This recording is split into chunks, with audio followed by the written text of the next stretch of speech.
Our tale from Trench Crusade today takes us to New Antioch, where men may buy bullets, blessings, and the paper right to hunt another soul through the mud of no man's land.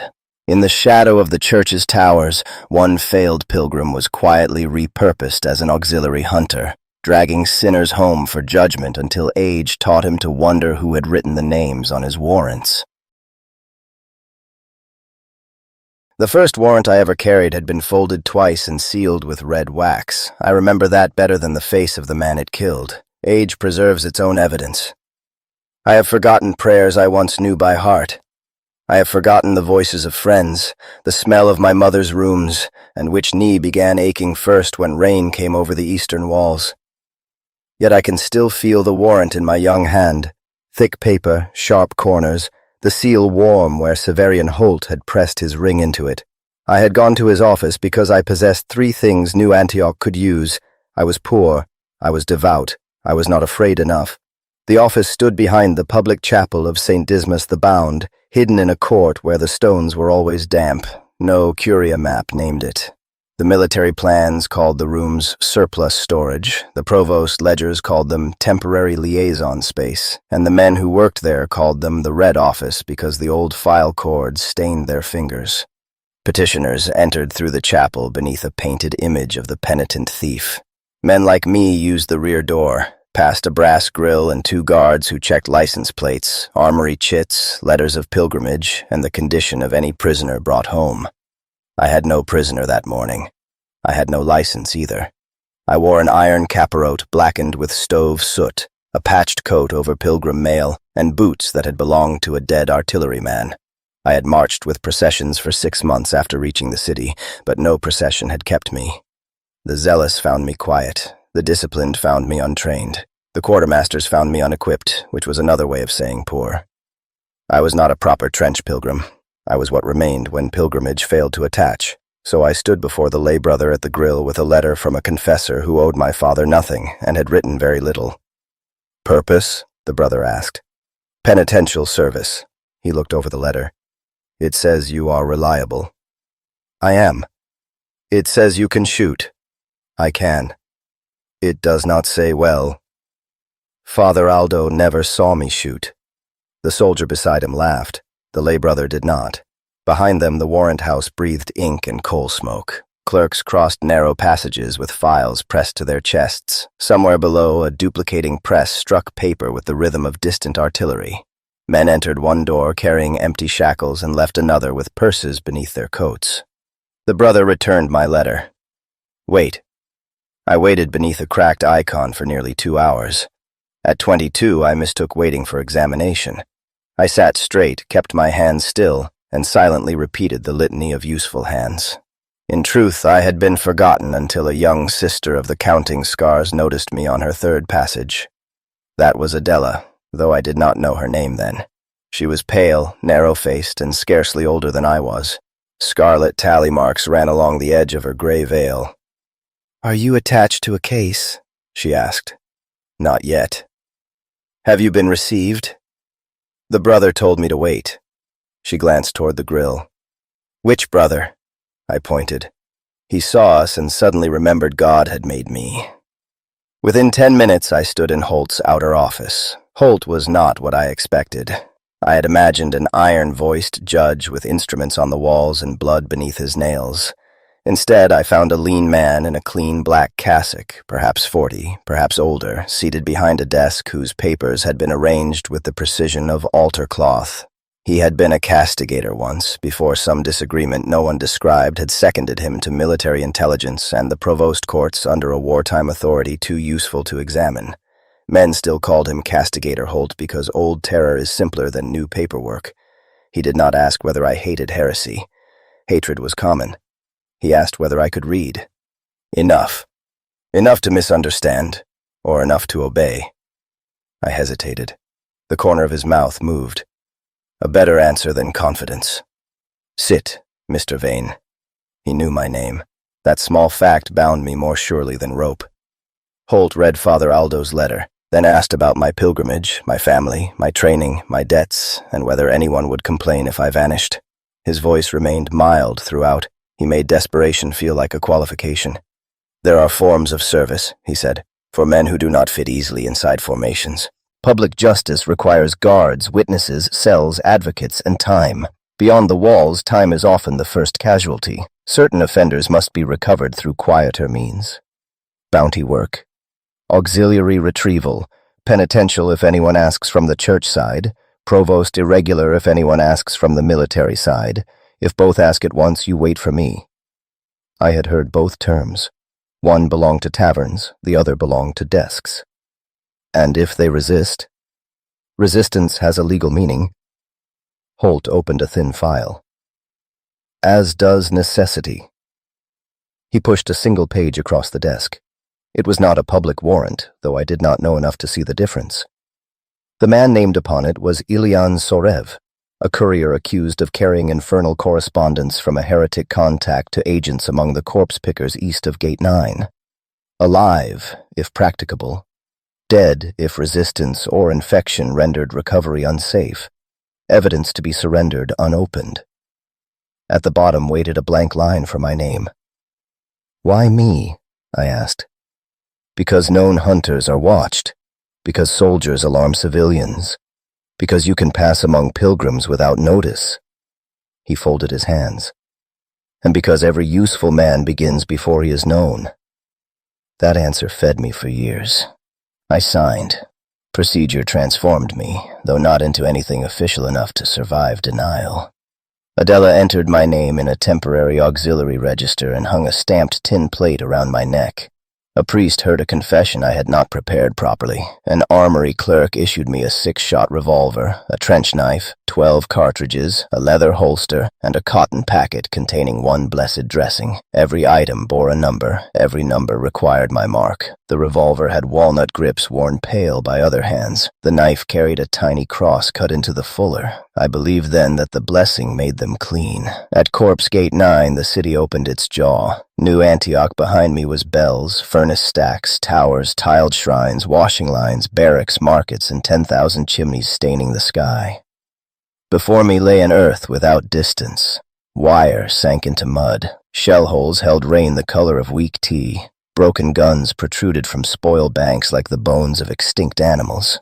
Corpse pickers moved between burial trenches in waxed aprons, collecting boots, brass, identification discs, belt buckles, teeth, and anything else war had not yet reclaimed. Sorev had been seen among them. I found his trail because I was lucky and called it skill. A picker named Zoya remembered a young man who paid in good coin for an empty burial coat. Another had seen him limp toward the old lime sheds. Beneath a sheet of corrugated iron, I found a smear of blood in the corner of a prayer card torn to light a fire. By dusk, I reached the sheds. Sorev was inside the third one, crouched behind barrels with a satchel against his chest. He looked younger than the warrant sketch, 17 perhaps, 18 if hunger had made him small. I drew the blessed revolver. Ilyan Sorev, by authority of the Red Office, come out with your hands clear. He stared at the caparot, the pistol, and the new license plate on my breast. They sent a pilgrim? They sent me. Do you know what is in here? Infernal correspondence. He laughed once. There was no humor in it. Then you know more than I do. Put down the satchel. I was paid to carry it. By whom? A priest. I had been warned that heretics used blasphemy to loosen resolve. Hearing the word priest frightened me more than any invocation of hell. Put it down. He moved. Perhaps he reached for a weapon. Perhaps he reached to surrender the satchel. I have revisited that movement through half a lifetime and never made it slower. I fired twice. The first shot entered high in his chest. The second struck his throat because my hand had risen with the recoil. He fell between the barrels, both hands clutching at injuries too large for hands. He tried to speak. Blood made the answer private. There was a small pistol inside his coat. Holt showed it to me later and called it proof. I never knew whether Sorev had touched it. I carried him back on a picker sledge. The satchel remained sealed. Rain softened his face and washed red threads through the sledge boards. At the gate, the guard inspected the body, confirmed the name, and marked my warrant terminal. Holt received me after midnight. He was a boy, I said. He broke the satchel seal without looking up. Age does not soften heresy. Inside were letters, cipher pages, and 2 small glass ampules wrapped in wool. I watched Holt turn them over with gloved fingers. He neither recoiled nor prayed. "Did he say anything?" he asked. "He said a priest paid him." Many offenders discover priests at the moment of capture. He placed 12 ducats on the desk, more money than I had held at once. "You performed adequately, Mr. Vane. You kept the evidence closed. You returned the body. You did not mistake feeling for judgment." I looked at the coins, then at the sealed order that had become a dead boy. Was he guilty? Holt's expression was patient. "That is why you were given a warrant." I took the money. If the church placed a name in my hand, then God had already judged the man. I was only the mud between verdict and sentence. That was the faith with which I began. I spent 4 of Sorev's ducats on debts, 2 on ammunition I did not yet need, 1 on a better strap for my capirote, and half of one trying to become drunk. This was how I met Mara Selm properly. I had seen her before at the Bell Without a Tongue, carrying mugs through smoke and artillery songs. The tavern stood near the armorer's quarter beneath a sign painted with a cracked bronze bell. It served furnace men, pilgrim stragglers, laundresses, dock porters, widows who sold cigarettes individually, trench cripples with pensions enough for 1 cup, and young soldiers who believed tomorrow's orders were rumors concerning someone else. Mara was not beautiful in the careful manner of saint paintings. She had strong arms, dark hair tied with kitchen cord, and a small white scar across one eyebrow. When men pinched her, she pinched back with serving tongs. That night she placed a cup before me and looked at the untouched liquor already there. "If you intend to drown yourself," she said, "you need to drink." "I am thinking." "Then you ordered the wrong poison." She took my cup, swallowed it, and grimaced. "Also the cheap one." I knew enough about women to become awkward immediately. "I can buy another." "For yourself?" "For you." "Better.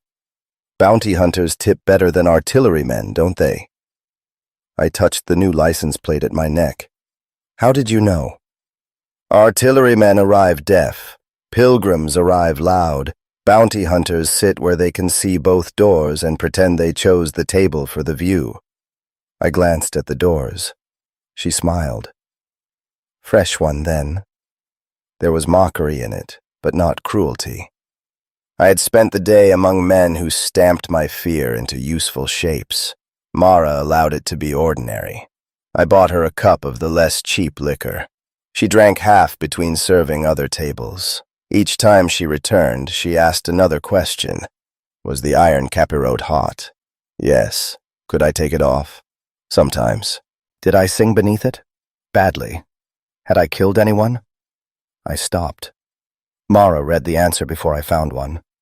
Her expression did not become tender. I would have hated tenderness. "There is bread in the kitchen," she said. "You look like you've forgotten it exists." After closing, we sat on overturned beer crates beside the stove and shared yesterday's loaf dipped in onion broth.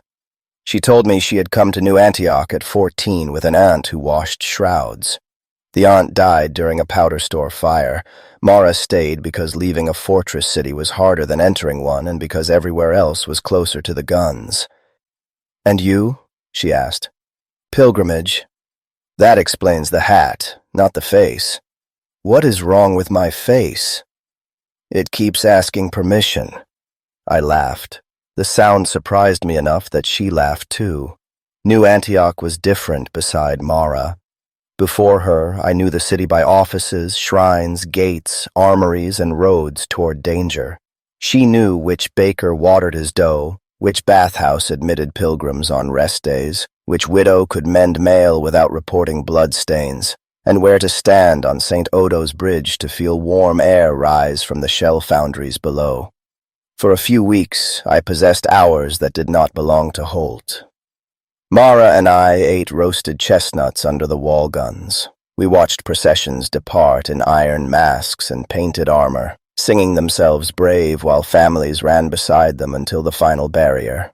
She stole my capirote once and nearly toppled under its weight.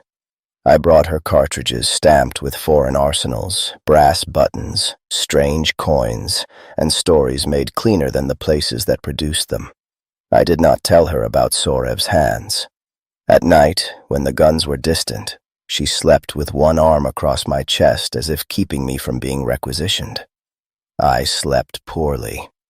Every settling board became a footstep. Every cartwheel became a sledge returning through Corpse Gate 9. One night she woke to find me sitting against the wall with the revolver across my knees. "Is someone coming?" she whispered. "No." "Then why are you waiting for him?" I put the revolver away. She did not ask again. I missed our first promised dinner 6 weeks later. She had traded shifts and obtained 2 eggs, an extravagance. I had promised to arrive before evening bell. At noon, a messenger found me at a firing yard with a note bearing Holt's seal. The work was only observation, I told myself. A suspected relic thief might meet a buyer near the North Cistern. Holt required a reliable eye. There would be time afterward. There was never time afterward. The suspect changed carts twice, crossed the Tanner's lanes, and vanished into a pilgrim hostel. By the time I returned to the bell without a tongue, the eggs had collapsed in their pan and Mara was serving a table of sappers. "I am sorry," I said. "Were you bleeding?" "No."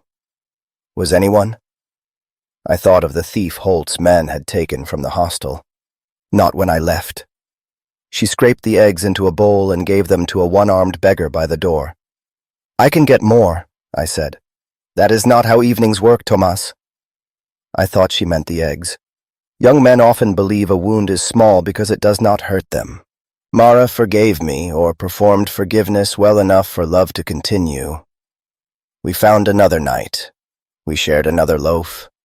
She kissed the powder smoke from my fingers and told me my singing could make a heretic confess merely to stop it. For a little while, happiness became a habit.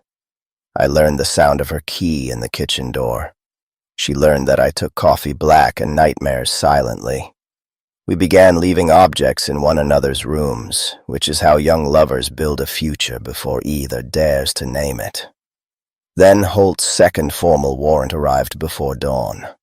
The messenger hammered on the tavern shutters while Mara and I still lay in the narrow room above the kitchen. I went down half-dressed and received the folded order through the door. Its seal was larger than the first. St. Crispin Yard. Theft of military arms. Heretic commerce suspected. Multiple targets. Auxiliary hunter assigned. At the bottom, Holt had written one sentence in his own hand. Report prepared to receive a greater trust. I read it twice. Behind me, Mara stood on the stair wrapped in a blanket. "How long?" she asked. 2 days. Neither of us yet knew that this was the first lie the warrant told for me. Jonas Pell was waiting in Holt's outer office with his boots on a clerk's bench and a cigarette burning beneath a notice forbidding flame. He was perhaps 40, though bounty work had put another decade around his eyes. His capirote was low and blunt, its iron scored by fragments. A rain cape covered mismatched armor.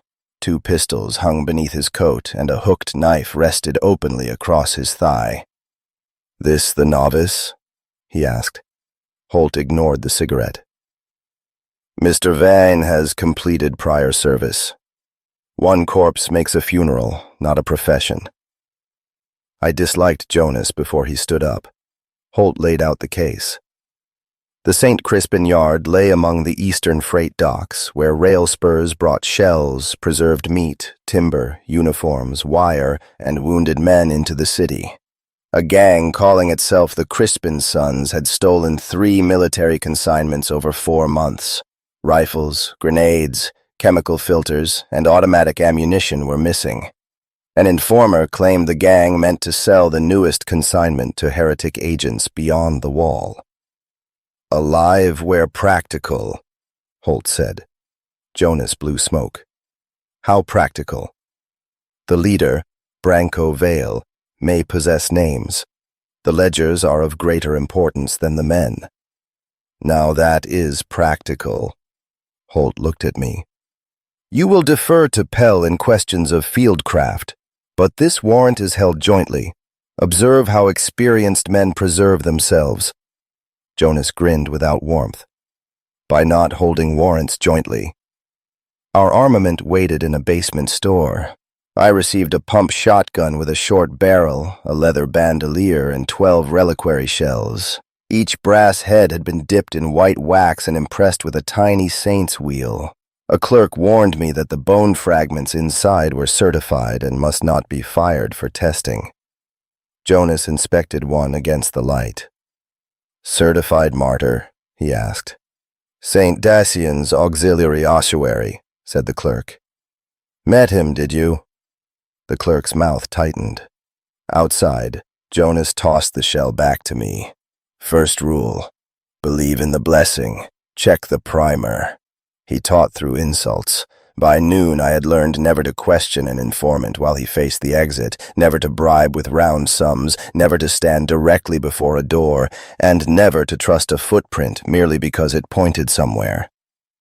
Men who know they are hunted lay honest tracks backward, he said. Look for what the mud says when it thinks nobody is listening. The informer was a dock tallyman with broken teeth and expensive boots. He met us behind a bathhouse, accepted 5 ducats from Jonas, and told us Vale kept the stolen arms in warehouse 17. Jonas thanked him, then walked the opposite direction. Warehouse 17? I asked. Empty. How do you know? His boots. Warehouse mud is red clay. His have coal dust. He came from the crane yards. Why pay him? Because now he believes the lie worked and will go warn Vale. We followed from a distance. The tallyman crossed 2 bridges, bought a meat pie, checked behind him 7 times, and entered St. Crispin Yard through a drainage culvert screened by hanging chains. The yard was a dead corner of the docks where bomb damage had twisted the rails and cracked the warehouses. Cobbler saints still decorated the old guild chapel, their stone hands holding awls and knives. Freight cranes leaned above black water. Rain tapped against roofs patched with flattened ration tins. Jonas watched through a gap in a fence. How many? I whispered. Enough. Holt said recover Vale alive. Holt is not here. We waited until dark. Jonas bribed 2 watchmen with counterfeit ammunition chits, learned which gang member visited a prostitute on Vesper Street, and used the man's absence to approach the culvert. At every stage, I wanted to advance sooner. At every stage, Jonas found one more gun pointed toward where impatience would have put us. Second rule, he whispered as we crouched beneath the railbed. A bounty hunter does not get paid for courage. Courage is what soldiers receive instead of money. The first Crispin son died quietly. Jonas pulled him into the culvert and closed a hand over his mouth while the hooked knife entered beneath the ribs. He held the man until resistance left him, then wiped the knife on the dead man's coat. I stared. He had a whistle, Jonas said. Do you prefer announcements? Inside the yard chapel, the Crispin sons had built an arsenal beneath the saints. Crates of military cartridges stood behind the altar. Grenades filled baptismal baskets. Chemical masks hung from pegs like severed faces. Branko Vale sat at a table with 4 men and our informer, counting strips of machine gun ammunition. Jonas pointed to Vale, then to me, then made a closing fist. Take him! He slipped toward the side aisle. I stepped through the vestry door and leveled the shotgun. Warrant office! Hands clear! Every face turned. There is a fraction of a second in which men decide whether authority is real. My capirote, license plate, and reliquary weapon bought me that fraction. Then the informer shouted, Only 2 of them! Gunfire tore splinters from the door. I fired the shotgun. The reliquary shell struck a man at the table and opened him across the chest, white wax and blood striking the saint behind him. Jonas shot the lamps. Darkness fell except for muzzle flare. I worked the pump and moved because he had taught me not to remain where fire remembered me. A gang member lunged from behind a pew. I caught his pistol arm, drove the trench knife beneath his chin, and felt his teeth close on the blade. Someone threw a grenade. Jonas kicked it through the altar rail. The blast destroyed St. Crispin's stone feet and filled the chapel with smoke. Vale ran toward a rear stair with a ledger under his arm. I followed. The stair climbed into a crane control room. Vale turned at the landing and fired. One bullet struck my caparot hard enough to fill my sight with sparks. I answered with the shotgun and missed, shredding the railing beside him. He reached the crane gantry above the dock. Rain had turned the steel black. Far below, barges knocked against their chains. Vale ran with the ledger inside his coat and blood on one sleeve. I pursued until the gantry narrowed over open water. "Stop!" I called. He turned, pistol shaking. "You know who buys from us? Drop it. Priests, quartermasters, your holy office. Everyone buys and calls the seller filthy. Drop the pistol. Ask who gave us the gate codes." He raised the weapon. I fired. The reliquary shell took his right arm and part of his shoulder. He spun against the rail. I caught the back of his coat before he went over, dragged him onto the gantry, and pressed a dressing into the wound. "The ledger!" he gasped. "Where?" He began to laugh. "Hunter doesn't even know what he caught." Jonas reached us while Vale still lived. He tied a cord above the wound, searched the coat, and found the ledger. "Can you walk?" he asked Vale. Vale spat blood at his boot. "Good enough." We lost 2 hours fighting our way out. The remaining gang scattered through the crane yards, firing from coal wagons and roof walks. Jonas took a bullet through his cape. I exhausted the certified shells and loaded ordinary buckshot from a dead man's belt. By dawn, 6 Crispin sons were dead, 3 had fled, and Branko Vale was tied to a handcart with more resentment than blood remaining. Our informer lay beneath a loading ramp. Jonas had shot him during the first exchange. "You killed our witness," I said. He declared his preference. On the road to the warrant house, Vale died. No final confession. No curse. He simply stopped making the wet sound that had accompanied every wheel turn. Jonas checked his eyes and covered him with sacking. At the gate, while clerks inspected our recoveries, I opened the ledger. Most entries were what I expected. Gang names, dock marks, shell counts, buyers identified by initials. Then I saw payments entered beneath a red-hooked symbol I recognized from Holt's file spines. The amounts were too regular to be bribes. Beside them were consignment numbers matching crates in the chapel. I showed Jonas. He read enough to understand and closed the cover. "Third rule," he said. "Do not read ledgers unless paid to read ledgers. This mark belongs to Holt's office. Marks belong to anyone holding the stamp. Vale said priests bought from him. Vale also tried to kill you. That does not make every word false." Jonas looked toward New Antioch. Morning bells rolled over the walls while smoke from the furnaces made a false dawn behind the towers. "No," he said. "It only makes truth expensive." Holt received the ledger with gloved hands. He did not open it in front of us. "Vale expired?" he asked. "Blood loss during recovery," Jonas said. "Regrettable. The principal danger has nevertheless been removed." He paid Jonas first, then me. My purse held enough ducats to rent a room for months. "You kept your eyes open," Holt said. I waited for him to mention the red mark. He placed one hand upon the ledger. "That is commendable. Learn also to keep them open in the correct direction." Jonas watched him without expression. I bowed. When I returned to Mara, 4 days had passed. She touched the new dent in my capirote and asked whether I had been afraid. I told her no. That was not yet a lie. I had been too young to understand what deserved fear.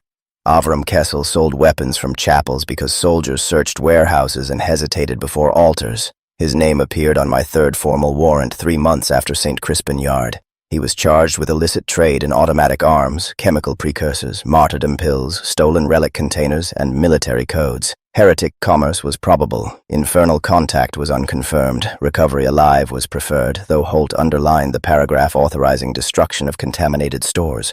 This time, the warrant did not come with a weapon. It came with money. "Official armory issue would be conspicuous," Holt explained. "Kessel has observers among quartermasters.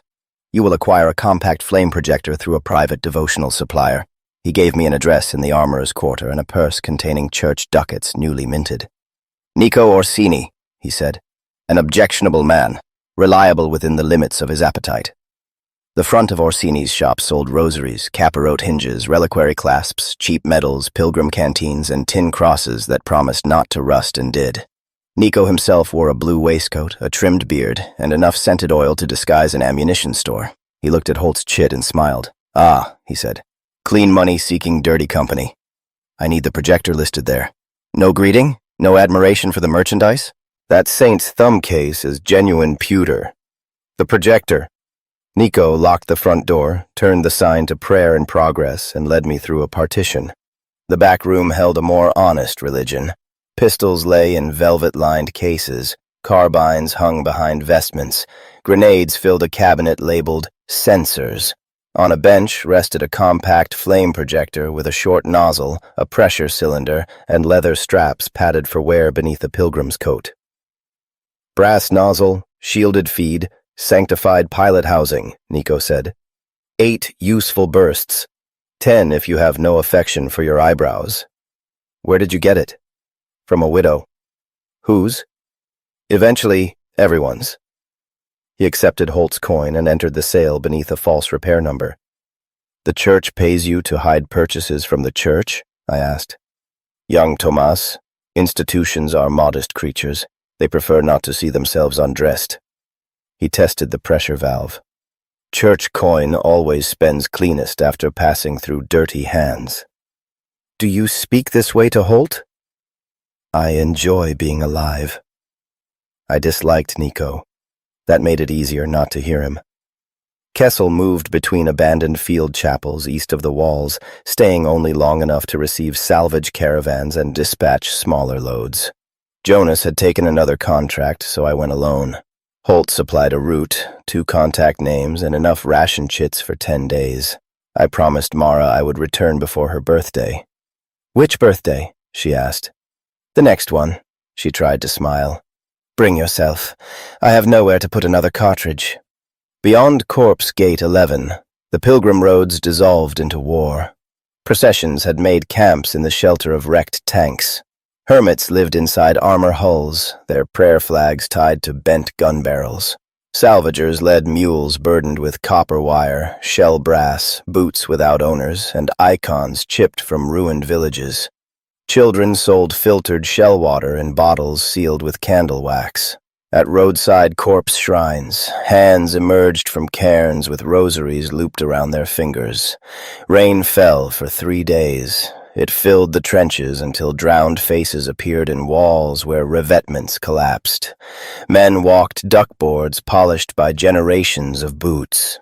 At night, the horizon flashed without sound. Then sound arrived and made the earth reconsider its shape. Kessel's first chapel was empty except for blood, packing straw, and a tripwire attached to a chemical shell. I cut it with an hour of daylight left and no breath to spare. At the second, I found another hunter. Her name was Isabet Crane. She wore cavalry goggles and carried a long rifle wrapped in oilcloth.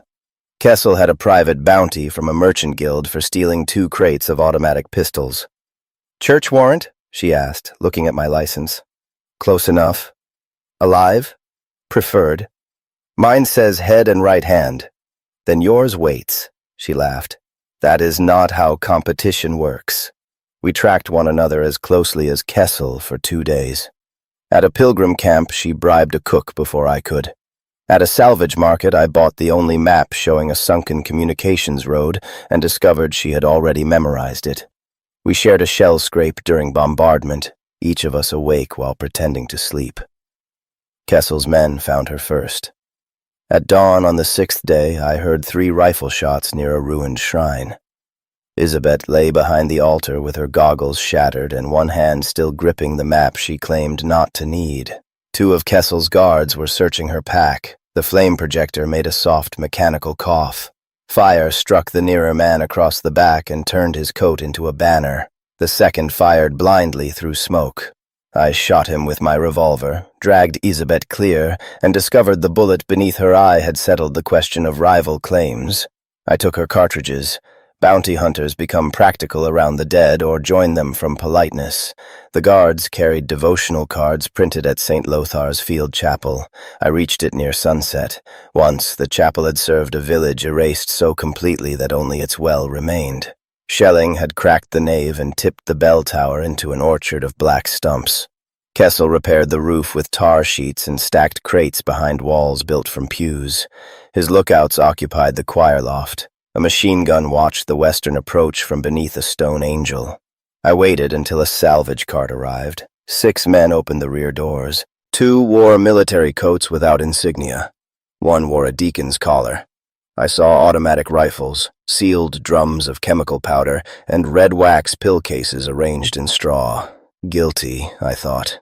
Guilt was easier when visible from a distance. I entered through the collapsed sacristy after dark. 1 guard died by knife beside the font. Another saw me in a shard of mirror and shouted. The machine gun opened through the roof supports, punching lines of moonlight into the tar. I fired the projector. Flame filled the side aisle. Ammunition began to cook inside crates with sharp, irregular cracks. Men ran from smoke into my revolver. The deacon threw himself through a window with his collar burning. Kessel retreated beneath the altar. A stair led into the crypt where the true stores waited. Rifles and grease, gas cylinders, detonators, crates of martyrdom pills, and ledgers sealed in metal boxes. Candles burned before a little silver icon of the Virgin. A woman's comb lay among coins and jewelry in an offering bowl. Kessel stood behind the shrine with a pistol pressed beneath his own chin.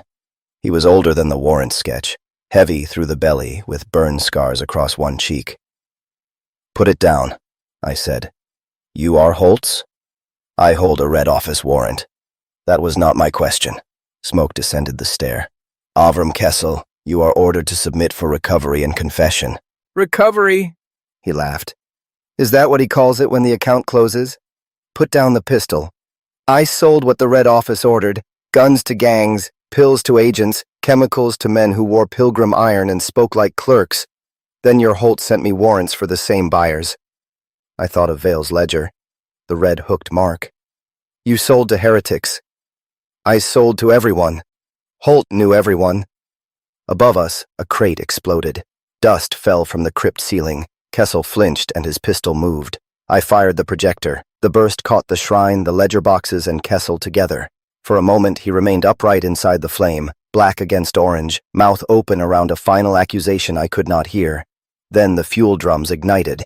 I escaped through a burial passage while the chapel came apart behind me. Stone fell into fire. Ammunition flew upward like festival sparks. The bell, loosened from the ruined tower, struck once when it hit the earth. I returned to New Antioch on the 10th day. Holt listened to my report without interruption. "Kessel named you," I said. "Men who trade with hell often name their judges." He said the Red Office ordered the sales. "And did you recover evidence?" "The stores burned." Then he arranged his allegation carefully. It was the sort of answer that left nothing firm enough to strike. Holt marked the warrant complete and paid me. "Kessel was a corrupter, Tomas. Do not let a sinner's last cleverness become your first doubt." Mara's birthday had passed 3 days earlier. I found her serving at the bell without a tongue. She looked at me, counted what was unbroken, and continued filling a mug. "I brought you something," I said. From my pocket I took the silver comb recovered from the chapel. I had cleaned soot from its teeth. Tiny lilies had been engraved along its spine. Mara held it beneath the lamp. "It is beautiful," she said. "I thought of you." "Where did you find it?" "A chapel."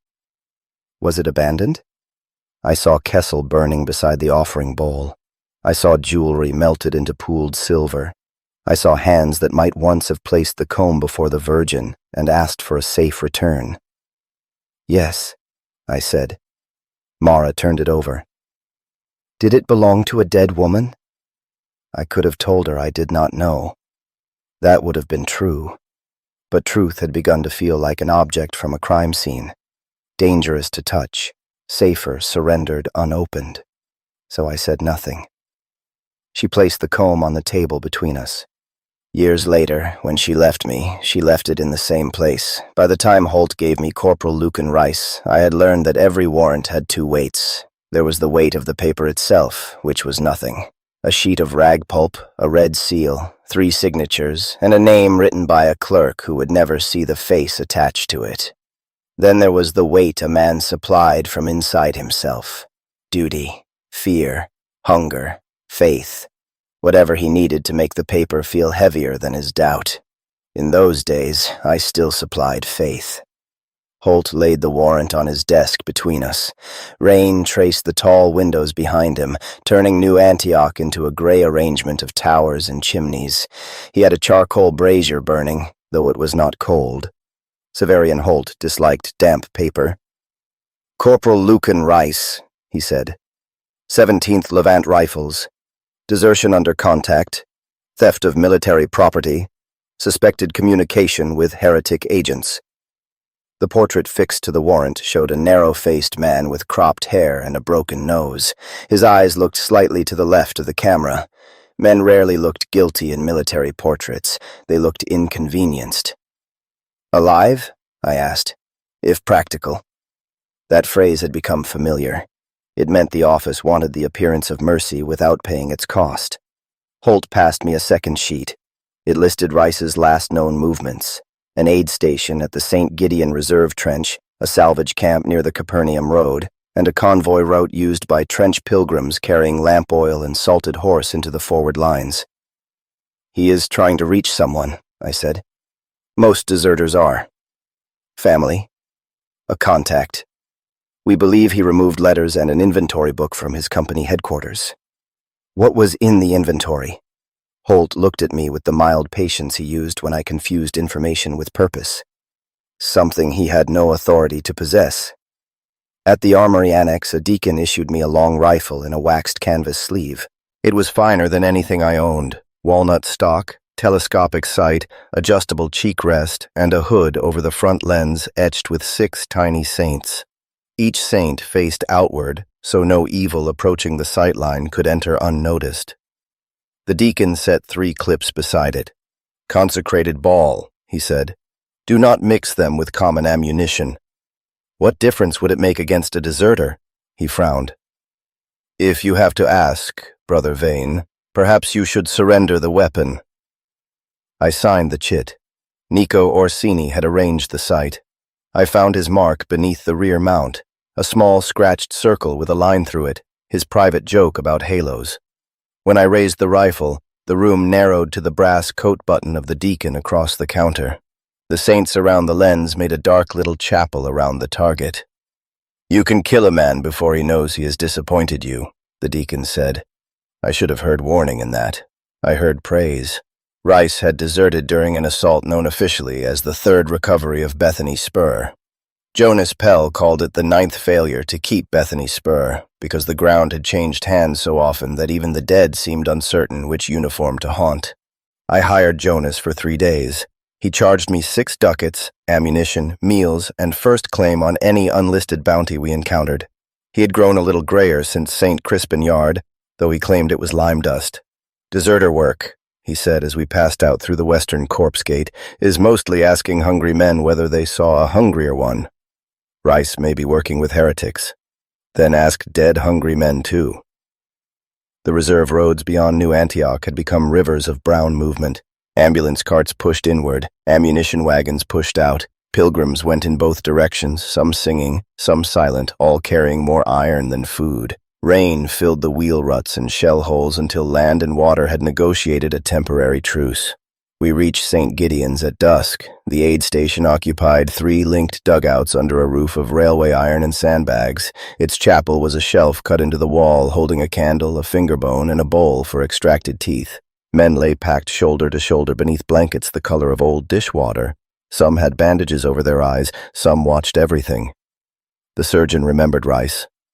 "He brought in 2 boys from his section," she said, washing her hands in water already pink. "Would not leave them. One had a belly wound. Other had half his foot gone." "When?" "4 nights ago." "Did he say where he was going?" "He prayed." "For what?" She gave me a look only medical people could give, as if I had asked which part of a butchered animal had once contained its plans. "For forgiveness, for courage, for rain, for the boys, for me." He prayed until I threatened to sedate him. "Did he have an inventory book?" "He had a coat full of paper." would not let an orderly take it. Jonas leaned against a support post. Did he seem touched by hell? Everyone here is touched by hell. Some have the decency to show the wound. One of the boys was dead. The other, Private Emmett Cale, lay at the end of the second dugout with his ruined foot suspended in a wire cradle. He was perhaps 16. The Army had listed him as 19 because armies disliked arithmetic that accused them. When I showed him Rice's portrait, his eyes filled before his face changed. "He's no deserter," he said. "He left his unit without orders." There was no unit left. His officer reported him. Lieutenant Harrow reported everyone. Dead men for desertion, living men for cowardice, himself for gallantry. Jonas crouched beside the cot. He was better with frightened witnesses than I was, perhaps because he expected nothing noble from them. "What happened at the spur?" he asked. Cale looked at the surgeon, then at the chapel shelf. "We went over before the guns stopped," he said. "Captain said the order came direct. We crossed our own fall, lost 60 before the heretics fired. Corporal Rice pulled me under a wagon. Then he went back for Leo." "Why would your officers order that?" I asked. "To clear the forward crypt." "Clear it of what?" The boy's lips moved. No sound came. Jonas said, "Brother, if we meant to arrest you, we would not have brought a man in an iron hat." That earned a breath that might have become a laugh in another life. "Boxes," Cale said. "Reliquary boxes. Officers had been moving them through the crypt at night. Bones, teeth, saint cloth, things from shrines. Some real, some not. Rice saw the marks. Church transport seals filed off and broker signs painted over. My hand rested on the warrant case beneath my coat. Who were the buyers? Don't know. Rice copied names. Heretic names. Officer names. The surgeon interrupted. "The boy needs sleep." Outside, rain struck the iron roof like thrown grain. Jonas lit a cigarette under the shelter lip and watched me watch the road. "You knew," I said. "I suspected the Army had lied. That narrows nothing." Holt said Rice had heretic contact. Holt also said Kessel sold weapons to hell, and Kessel said Holt bought them. Both may have been true. A castigator does not traffic relics. Jonas blew smoke into the rain. Former castigators are even better. They authorize transport while everyone argues which ledger owns the sin. Clerks traffic relics. Brokers lose them. Officers find them. Then hunters kill whoever remembers the order. I turned on him. "If you believe that, why take church warrants?" "Because private warrants pay badly and devils pay in promises." "That is not an answer." "It is the only answer that improves with age." We followed Rice east. At the Capernaum salvage camp, an old woman sold us the information for 2 cartridges and a strip of dried apple. Rice had traded his good boots for a mule, then given the mule to a pilgrim family when their child collapsed. At an artillery kitchen, a cook remembered a praying corporal filling 2 bottles with boiled water. At a ruined sap, we found the ash of his fire and a blood-stiff bandage too small to be his. He was not fleeing quickly. He was moving at the pace of wounded men. The scoped rifle grew heavier across my shoulders. On the second afternoon, we came under shelling near a field cemetery. The first rounds fell short, sending columns of black earth over the white marker stakes. Jonas and I dropped into an open grave already half full of rainwater. A third shell landed among the dead and lifted 3 wrapped bodies into the air. One came down across us. Jonas pushed the corpse aside and spat mud. "Saints preserve us," I said. "They have done a poor job with him." When the shelling passed, we found fresh prints beneath the cemetery wall. 1 pair of army boots, 2 sets of feet wrapped in sacking.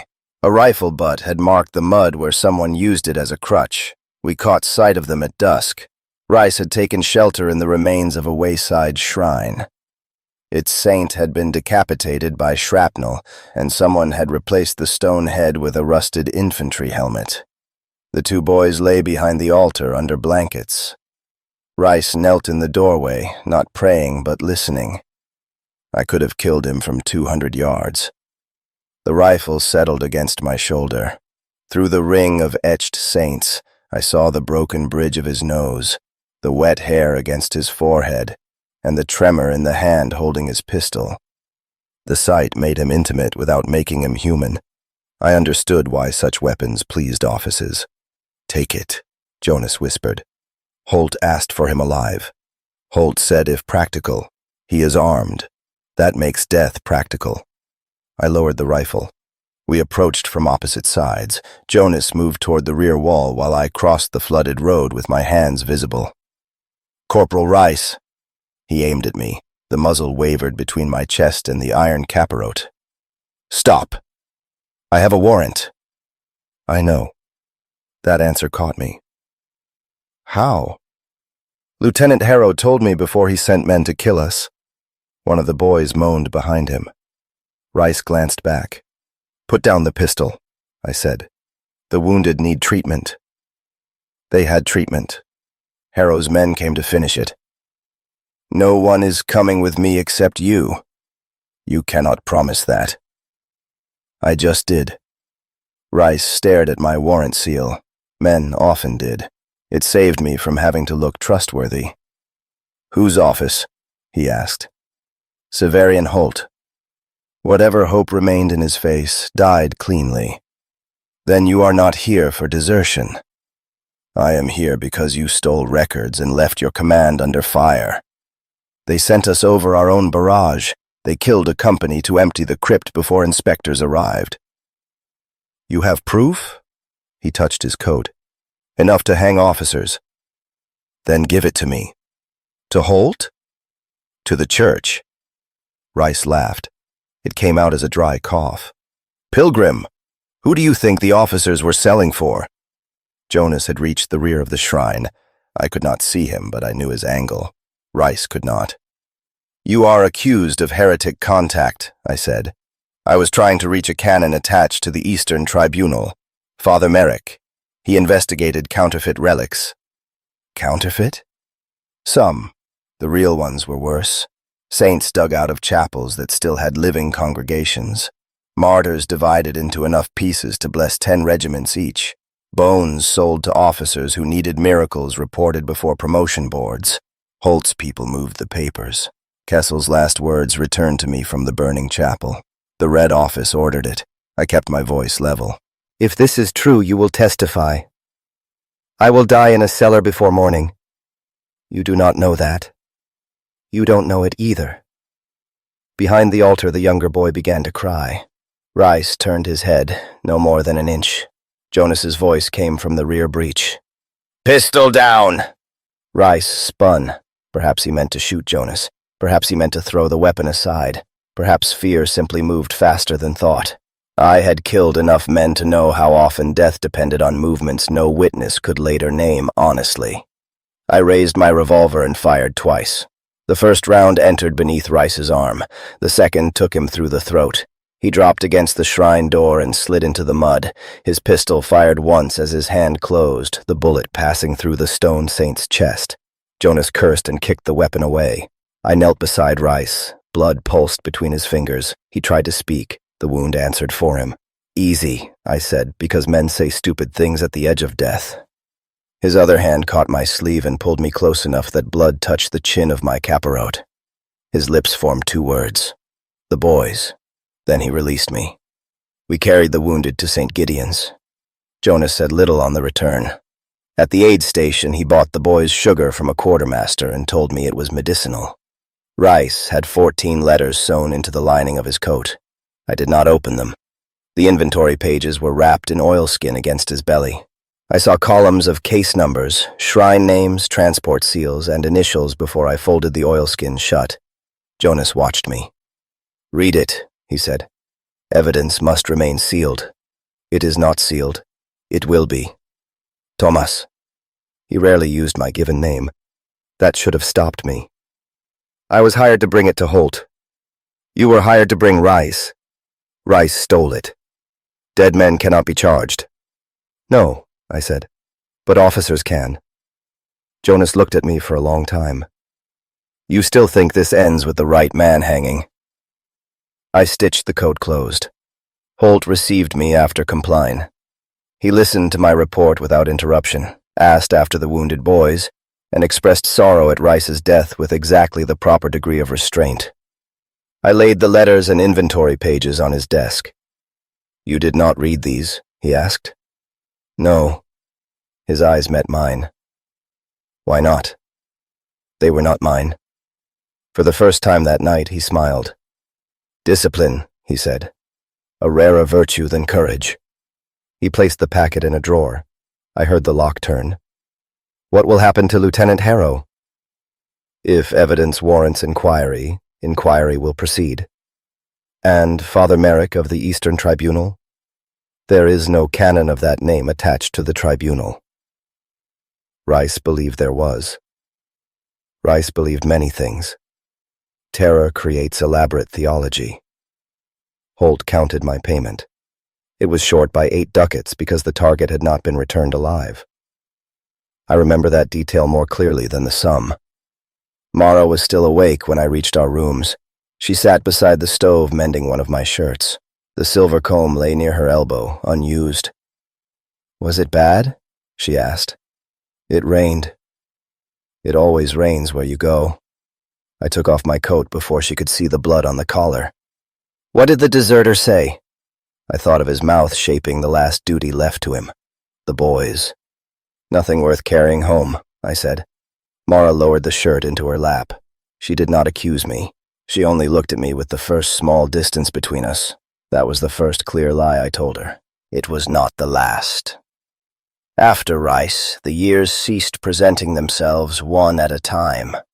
They came as warrants, winter campaigns, summer epidemics, scars I did not remember earning, and weapons I remembered better than the men they killed. I could have told you which spring Holt authorized a drum-fed automatic rifle, which autumn Nico found me gas grenades sealed in blue church wax, and which lent the bounty rate for living heretics rose above the price for dead ones because the interrogators had emptied their cells. I could not have told you when Mara stopped waiting at the window. At first, my reputation grew in little rooms. Quartermasters learned my license number. Gate guards waved me through after curfew. Priests heard my confessions quickly because men with wet boots waited behind me. Informants came to the bell without a tongue and sat in the corner with untouched drinks until I noticed them. Some crossed themselves when I approached. Some called me Brother Vane. Some called me Holt's Hound when they thought I was out of earshot. Jonas called me expensive. "You have acquired presentation," he said after seeing a new coat Holt's office had charged to my account. "Soon they will mount you on a wall. It is armor-lined. So is a coffin." I hunted a relic thief through a procession of leper pilgrims. His name was Daoud Sen. He had stolen 3 teeth from the reliquary of St. Porphyry and hidden them beneath his tongue, where the sores made his speech sound holy.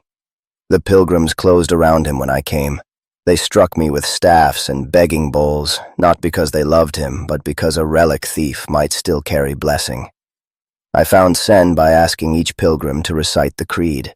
When his turn came, he swallowed. I dragged him from the procession while bells tied to the leper's wrists rang against my arms. Holt's examiner later discovered only 2 teeth inside him.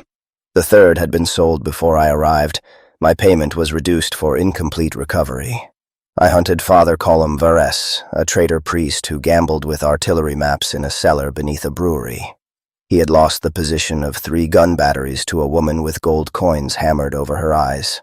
When I entered, he threw the maps into a beer vat and tried to baptize himself in it. We pulled him out purple-faced and screaming that he had only wanted enough money to buy his brother out of penal service. At his hanging, I saw the brother in the crowd wearing a penal collar. I hunted a gang captain named Ansel Grave along the Crane district. He had cut off the hands of armory boys who refused to steal firing pins. I found him in a coal barge with 2 girls, a machine pistol, and a sack containing 19 severed thumbs preserved in salt. He was guilty enough for anyone. We hanged him from Dock Crane 6 in driving rain because no gallows had been requisitioned. The rope stretched. His feet touched the ground. Jonas and I had to haul the loose end together while Grieve kicked between us. For weeks afterward, I dreamed not of his victims, but of the surprised little sound he made when his boots lifted. I hunted Mother Salva, a midwife accused of infernal baptism. That warrant was 3 lines long. It named no witnesses and described no evidence, only a cellar address in the clothworkers' quarter and an instruction that medical instruments were to be burned on site. Salva was 60, broad-shouldered and nearly blind. When I entered her cellar, she was delivering a child beneath a single lamp while 6 women held blankets around the mother. There were chalk marks on the wall, bowls of herbs, bone-handled knives, and a little iron charm hung over the bed. Holt's warrant called the charm diabolic. Salva called it her grandmother's. "Finish your work," I told her. She studied my capirote. "Will the child be permitted to finish his?" "That is not for me to decide." "It never is." The baby came out blue and silent. Salva cleared its mouth, struck its feet, rubbed its chest, and breathed into it until it cried. Every woman in the room began crying with it. Then I bound Salva's hands. They followed us into the street. Women leaned from windows to curse me. One threw a basin. Another held up a living child and shouted that Mother Salva had saved him when a hospital priest had refused her entry. I kept walking because stopping would require an answer. Salva died under examination 2 days later. The official return said cardiac failure during confession. I asked Holt what evidence had condemned her. "Do you doubt the examiner?" "I saw no heresy." "You saw symbols you were not trained to interpret." "I saw a woman deliver a child." Good may be used as camouflage. Evil rarely objects to useful work. That answer lasted me almost a year. I hunted a wounded informant called Pavel Dorn. He had sold heretic trench coordinates to Holt for money and absolution, then sold Holt's questions back to the heretics for more money and a promise that turned out to be false. I found him beneath a collapsed tram station with both legs crushed. He did not beg me to spare him. He begged me not to take him home. "Shoot me here," he said. "Tell them the roof did it." "Holt promised you protection." "Holt promised what he needed from me." "You betrayed the office." "I served it twice. That was 1 time too many." He clawed at my boot as I hauled him onto the litter. Near the gate, he bit through his tongue. The blood choked him before Holt's men could question him. My gear improved. My revolver gained an ivory grip cut from the tusk of some animal no longer found west of the Levant. My coat received steel scales between layers of wool. Nico sold me a knife with a hollow handle for sacramental oil and poison, though he advised me not to confuse them. "One saves the soul," he said. "The other saves time." I purchased rooms above a cooper's shop where the walls were thick and the stove drew properly. Mara chose curtains the color of red wine. We owned 4 plates that matched. For 1 winter we had hot water twice a week, and I believed prosperity was proof that sacrifice had been recognized. Then I began sleeping in the front room because the back bedroom had only 1 door. Mara found me moving the wardrobe one night. "What are you doing?" "The window is exposed. It faces a brick wall. A man can cross from the roof. A cat can barely cross from the roof." "A thin man, then." She watched me wedge a chair under the handle. "Are thin men hunting you?" "No." "Then what are you hunting in here?" I had no answer.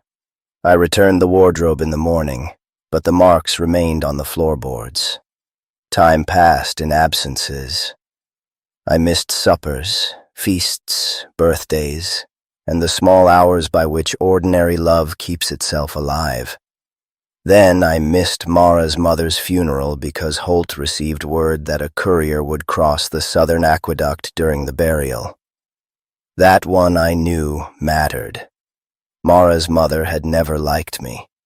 She believed bounty hunting was butchery with stationery.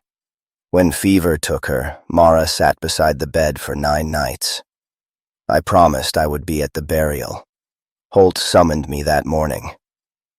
"The courier carries gun positions for the northern wall," he said. "Send Jonas." Pell is known to the network. Send soldiers. Soldiers advertise concern. Mara's mother is being buried today. Holt's expression did not change, but his voice softened. That was how he made obedience feel chosen. Death has already claimed her, he said. This courier may deliver it to thousands more. I took the warrant. The courier carried no gun positions. He carried lists of names and payments I was not permitted to examine. I shot him beneath the aqueduct and returned after sunset with his case chained to my wrist. Mara was sitting at the kitchen table in her black dress. I could not leave it, I said. No. People might have died. Someone did. You know what I mean. I know exactly what you mean. She went to bed. I stayed at the table until the lamp emptied. I had missed meals before and treated them as nothing. I missed a funeral knowing it was something and went anyway. My body kept account. A gang blade opened my left thigh. A pistol ball remained beneath my right shoulder because the surgeon said removing it would do more damage than leaving it. Gas burned the lower edge of one lung, so winter stairs became steeper each year. 2 fingers on my left hand lost feeling after a night in shell water. I grew lines around my eyes from studying doors. Mara learned to stitch wounds. She learned the smell of infection and the color of blood that meant a vein had opened. She learned which nights to wake me before touching me. Once I struck her in my sleep. Not hard, but enough. I woke with her against the wall and my knife in my hand. We stared at each other. Mara, put it down. I did. She went to the tavern before dawn. When she returned, she behaved as though nothing had happened. That frightened me more than anger. The church marked my years with commendations, a bronze warrant clasp after 50 recoveries, a black cord after 100, permission to take private penitential contracts under office review, a written blessing from a bishop who misspelled my name. Holt never praised me lavishly. He understood that men like me mistook scarcity for sincerity. You are reliable, he would say.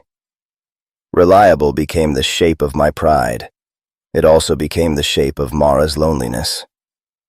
One evening, after a week-long hunt beyond the Gethsemane line, I came home to find her eating alone. She had made stew. Mine had gone cold. "How was the road?"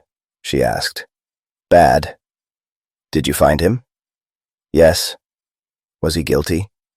The question annoyed me because it was not part of the usual ritual. She asked whether I was hurt. I said no. She found the hurt. She asked whether I had been paid. I named less than the sum. She complained about boots on the floor. I complained about noise from the cooper below. We performed ordinary life badly but consistently. "The warrant was valid," I said. "That is not what I asked." "It is the answer." Mara set down her spoon. "When you were young, you came home from the war. I was not a soldier. You came home from it anyway. You washed. You talked too much. You laughed at things that were not funny. You were frightened of becoming cruel. And now? Now you bring the war home with you."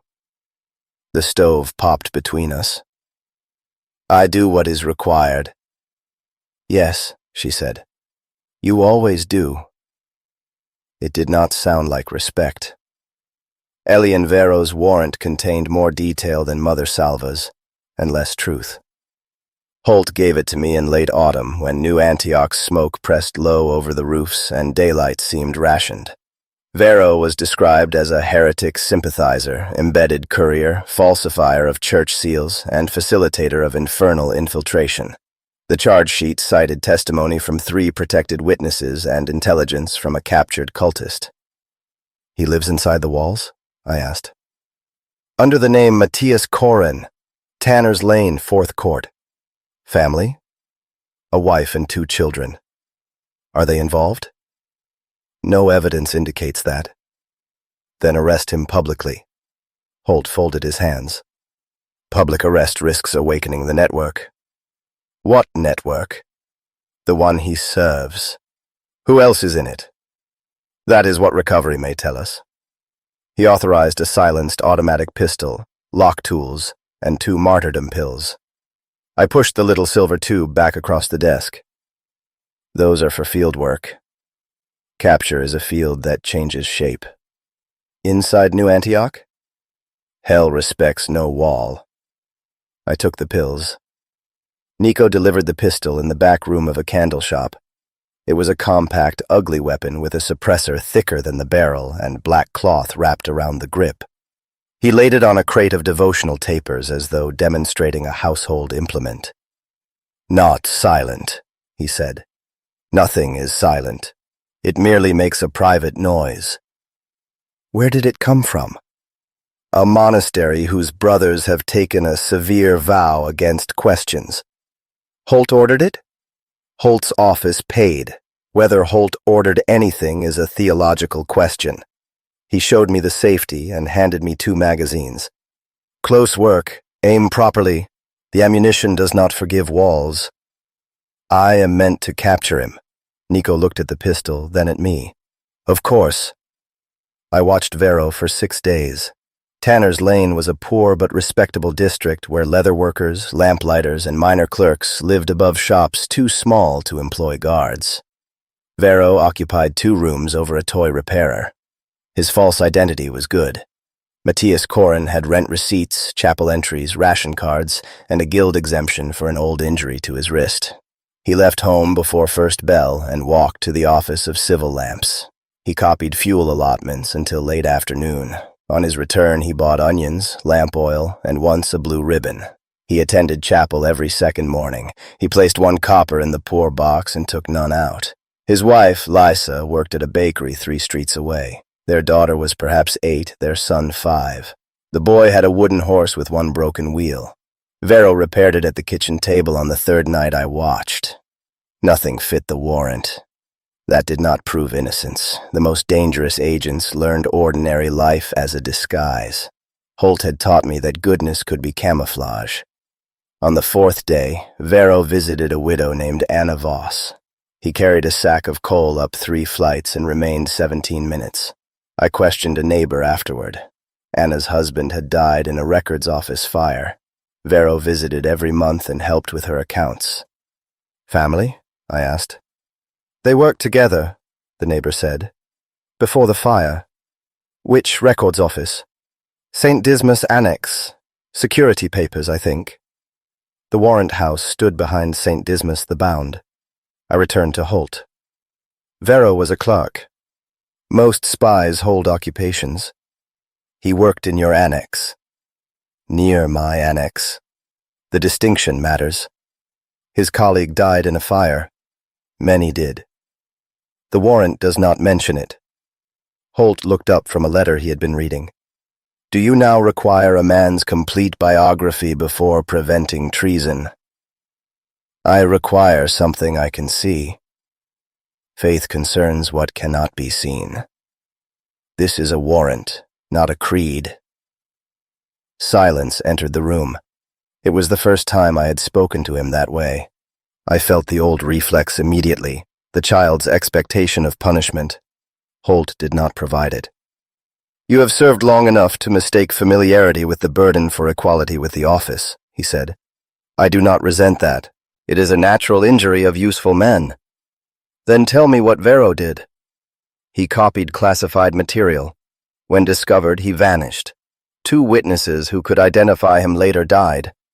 A captured heretic named him as a source." "Which material?" "Operational files."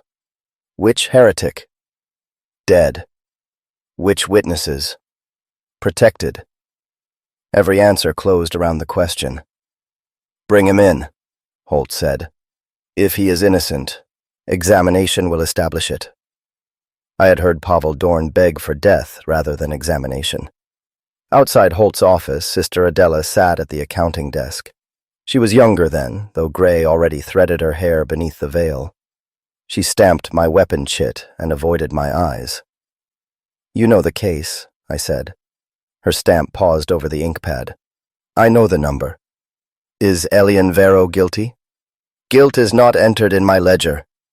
"What is?" "Expense." The stamp came down. That evening, Jonas found me in the bell without a tongue. He sat without invitation and drank from my cup. "You have been staring at Tanner's Lane badly," he said. "How do you know?" "A child sold your description to an armory guard, iron hat, old coat, face like unpaid debt. Vero is a heretic courier." "Is he?" "Holt says so." "Then why are you watching him eat onions instead of dragging him out?" I told him about the office fire and the widow. Jonas listened. He did not make a joke.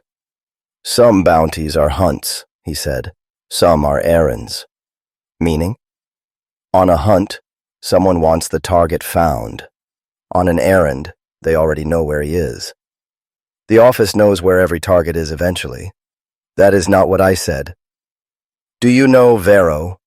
"No, but I know a quiet pistol when Nico starts boasting about monastery workmanship." "You spoke to Nico?" "Nico speaks to anyone who might later testify that he said nothing." Mara set a fresh cup on the table. Jonas thanked her with a courtly bow that made her roll her eyes. "Tell him," Jonas said to her. "Tell him what?" "That he looks foolish when he wants permission." Mara looked between us. "He has never needed mine." Jonas finished the drink and stood. "If you go," he said, "ask the man a question before you shoot him. Offices hate that." I entered Vero's home on the 6th night. His wife had taken the children to her sister's. I knew because I had followed them far enough to be ashamed of knowing. Vero returned from work, lit the stove, and sat at the table with a file he had concealed beneath his coat. I came through the back window with the pistol drawn. He looked up. He did not reach for a weapon. He looked tired. "Brother Vane," he said. My name in his mouth frightened me more than a gun. "Hands on the table." He obeyed. "How do you know me?" "I copied your first warrant." The room seemed to tilt by a small, exact degree. "Stand." "My wrist is poor. I will stand slowly." He did. There was no weapon under his coat. The file on the table contained children's drawings and civil lamp records. "You are Elian Vero." "Yes." "Former clerk of the St. Dismas Security Annex." "Yes." "You copied classified files and gave them to heretic agents." "No." "3 witnesses identify you." "Name 1. You are not in a position to question the warrant. Neither were the people whose warrants I copied." He said it quietly. He had learned, as clerks did, that quiet words made other men supply the fear. "What did you see?" "If I tell you, you will have to decide whether to kill me knowing. I already have authority. Authority is not knowledge." I raised the pistol. Its suppressor pointed at his sternum. "Tell me." Vero sat again. I should have stopped him. Instead, I listened. "The office issued duplicate case numbers," he said. "Same evidence, different targets. Sometimes the name changed after recovery. Sometimes the charge changed after death. Heretic contact became theft. Theft became contamination. Witness became courier. Clerical amendments. Dead men were amended into guilt. Why? Because they had seen shipments, relics, weapons, captured agents.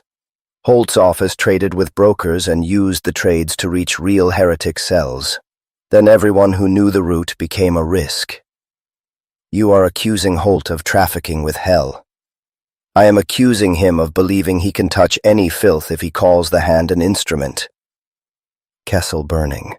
Rice in the ruined shrine. Mother Salva breathing life into a blue child. Pavel Dorn choking on his own tongue. You copied proof. Some. The fire destroyed most of it. The fire that killed your colleague? His face tightened. Alden Voss. He stayed because he thought records were safer than people. The doors had been barred. Why did Holt wait to find you? He did not. I changed names. Then I made a mistake. What mistake? I wrote to a tribunal priest. Father Merrick? Vero stared at me. The name passed between us like a key turned in a lock. "You know him," he said. "Rice named him." "Lucan Rice?"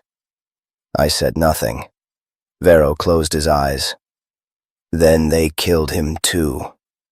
"He drew a pistol." "Did he?" "I saw it." "That was not what I asked." I stepped closer. "Where are the copied files?" "Safe." "Where?" "If I believed you would take them outside Holt's reach, I would tell you." "I am offering you lawful recovery. You are offering me a cellar." "Your family will be protected." "By whom?" There was movement in the stairwell. A key scratched at the outer door. Vero's face changed. "They should not be home." The door opened. Lysa Vero entered carrying a sleeping boy. Her daughter came behind her with a basket. For a second, no one understood the arrangement. Husband at the table, stranger in an iron capirote, black pistol between them. Then the girl screamed. Lysa backed into the doorframe. The boy woke and began crying. A neighbor called from the landing. "Matthias!" Vero moved. He moved toward his family. I knew that afterward. In the instant, I saw a man crossing my line, a witness raising alarm, an operation collapsing, Holt's voice saying the network would awaken. I fired. The pistol made 3 private noises. Vero stopped as if a rope had gone taut around him. 1 bullet entered his shoulder. 2 entered his chest. He struck the table, overturned the lamp, and fell beside the wooden horse. His wife screamed his false name. The neighbor began hammering on the door. I crossed the room, kicked out the back window, and climbed into the rain. I escaped over laundry roofs with sheets wrapping around my face like shrouds. Bells began before I reached the end of the court. A provost patrol ran beneath me. I lay flat in a gutter while rainwater carried Vero's blood from my sleeve into the street. The martyrdom pills remained in my pocket. Holt received the news without anger. "Unfortunate," he said. His family returned early. Families often disrupt necessary work. He claimed he had records. Did you recover them? No. Then he claimed cheaply. He knew Rice. That made Holt still, only for a moment, only enough for a man who had studied him too long. "Conspirators commonly know one another," he said. "Rice and Vero both named Father Merrick." "There is no Father Merrick. Then why does the name concern you?" Holt rose and walked to the window. New Antioch's lamps burned below, each flame allotted by some clerk like Vero. "Because you are tired," he said. "Tired men assemble patterns from coincidence. It gives pain the dignity of design." "Was Vero innocent?" "No." "How do you know?" Holt turned. "Because men do not construct false lives, steal files, contact deserters, and flee honest offices from innocence." It was an answer. I needed it to be one. Sister Adela brought the payment purse. It was the largest I had ever received for a single name. 212 ducats, new coin, clean edges, enough to rent better rooms for a year, buy Mara the blue dress she had once touched in a shop window, replace my damaged lung with a surgeon's silver valve if I trusted surgeons and miracles equally. I carried the purse home. For 3 nights it sat inside the cupboard. On the 4th, I moved it beneath the floor. On the 5th, I dug it up because hidden money sounded too much like breathing when the room was quiet. I could not spend it. I could not return it. It was the price of Ali and Vero only if he had been guilty. If he had not, it was the price of knowing what I had done. The church had paid generously for both possibilities. Mara found the blood because I had become practiced at hiding wounds and careless at hiding truth. I told her I had spent the night watching a road outside the southern wall. I said the target never appeared. I said the rain had ruined my coat and that I wanted only sleep. She took the coat while I washed. When I returned, she stood beside the stove with the left cuff turned inside out. In the seam, protected from rain, Vero's blood had dried almost black. "Animal?" she asked. I did not answer quickly enough. "Bandit?" "Mara." Soldier? Heretic? Someone's boy? I cannot discuss a warrant. Of course. She placed the coat over the chair with great care. I was outside the walls, I said. No. There are matters you do not understand. There are always matters I do not understand. That is where you keep everything. The room looked ordinary. Stew pot on the stove, 2 cups, my boots drying on folded newspaper, her sewing basket beneath the window. Ordinary things made judgment harder because they offered nowhere theatrical to stand. I do not ask for names, she said. I do not ask what you do to them. I mend the holes. I wash what comes out of you and what belongs to other people. I listen when you sleep. I lie to landlords and priests and women who come looking. What women? Mothers, wives.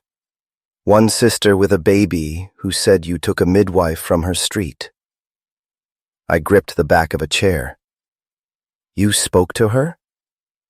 She spoke to me. You were not here. People will use you to reach me. They already do. The difference is they tell me more truth than you. Anger came because shame needed armor. Everything I do keeps men like Vero from reaching these streets. The name escaped before I could stop it. Mara heard. Vero, she said. So there was a man. I turned away. Did he have a name when you killed him? He was a heretic asset. That was not what I asked. The same words she had used over cold stew years before. Was he guilty? That was not what I asked.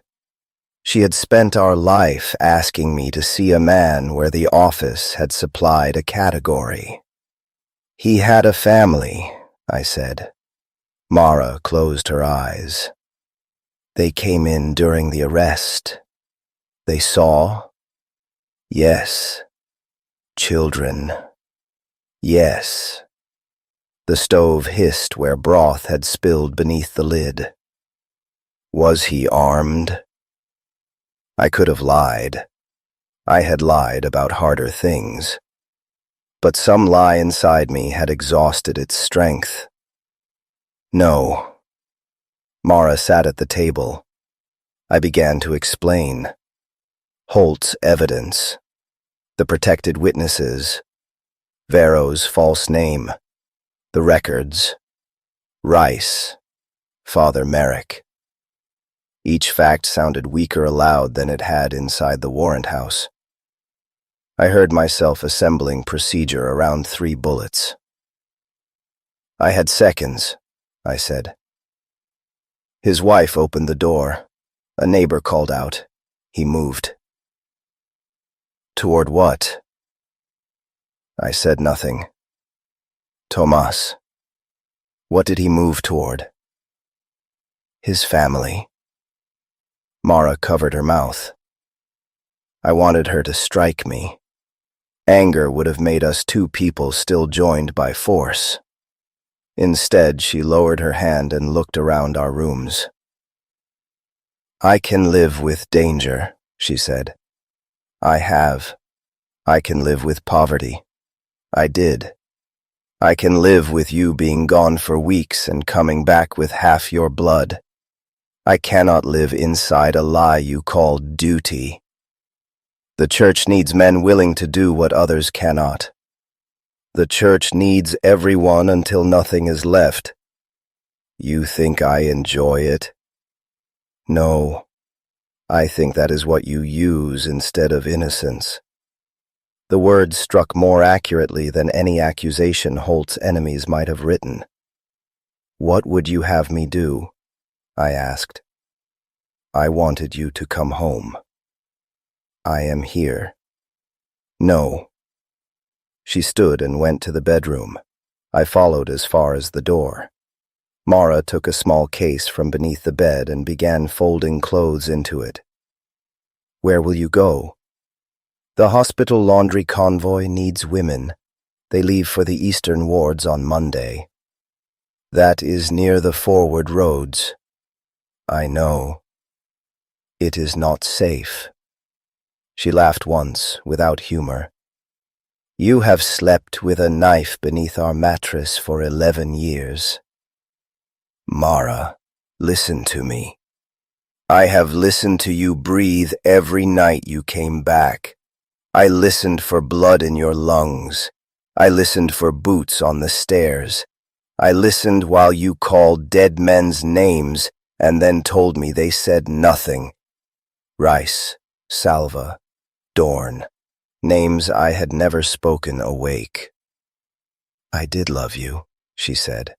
"I think some part of me still does. But you have made me into a chapel where you store what you refuse to confess." She folded the blue shawl I had bought her in our first winter.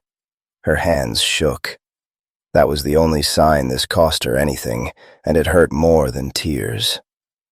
"I can leave the office," I said. She looked at me then. I heard how false it sounded. "Can you?" Holt's chits, Holt's licenses, Holt's weapons, Holt's quiet praise. Without them, I was a middle-aged failed pilgrim with damaged lungs, good aim, and no trade except pursuit. The Red Office did not merely employ me, it had arranged my understanding of usefulness. "After I settle this," I said. Mara nodded, almost kindly. "There is always one more thing to settle." She left the following morning, not Monday. I carried her case down the stairs. At the street, she took it from me and stood in the thin autumn light while carts passed between us and the armorer's chimneys released another day's smoke. "Will you write?" I asked. "Would you read it?" "Yes." "You never read Rice's letters." I stared at her. "You say names in your sleep," she said. Then she kissed my cheek, lifted her case, and walked toward St. Agatha's hospital yard. I did not follow. For years I told myself I remained on the step because chasing her would have made a scene. The truth was that I did not know who I was without someone else's name in my hand. When I returned upstairs, our rooms were larger and poorer. She had taken little: clothes, 2 cups, good tea, her mother's prayer book. The silver comb from Kessel's chapel remained on the table. Beside it lay the purse from Vero's death. I sat until the room darkened. Near evening, a messenger knocked. He wore the gray sash of Holt's outer office and would not cross the threshold. "Severian Holt requests Brother Vane's attendance." "Tonight?" "Immediately." "Did he say why?" "No." I looked at Mara's empty chair. The messenger shifted in the hall. "Brother?" I took my coat from the back of the chair. The blood had not come out of the cuff. Holt was alone when I entered. A single lamp burned on his desk. He poured wine into 2 small glasses and pushed one toward me. "You look tired," he said. Mara left. "I am sorry." He said it well. Holt said everything well. She thought the work changed me. All meaningful service changes us. She thought I had become cruel. Cruel men rarely worry about the diagnosis. I drank. The wine was better than anything Mara and I had ever bought. "Can I leave?" I asked. Holt studied me over the rim of his glass. "The office? The work? You are not a conscript." "That is not an answer." "No," he said. "It is the truth. You may decline any warrant. You may surrender your license. You may return issued weapons and settle outstanding advances. You may submit to a final security confession because of what you have seen. After that, you are free." The terms assembled themselves into a prison while he spoke. Advances I could not repay. Knowledge I could not surrender. A security confession conducted by men who had killed Pavel Dorn. "Would you let me go?" "I have no wish to hold an unwilling servant." "Would the church?" Holt set down his glass. "The church is not a wife, Thomas. It does not ask to be loved correctly. It persists.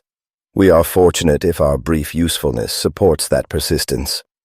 He came around the desk and placed a hand on my shoulder. He had done so after my first warrant, when the dead courier's young face still followed me. Personal attachments are often the devil's first hooks, he said.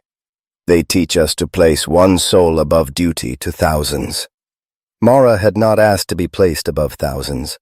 She had asked me to see the one soul in front of me. Holt returned to his chair. Take a few days, he said. Rest. Pray. There will be work when you are ready. On his desk, partly covered by a folder, lay an armory requisition. I saw only 3 lines before he moved the folder over it.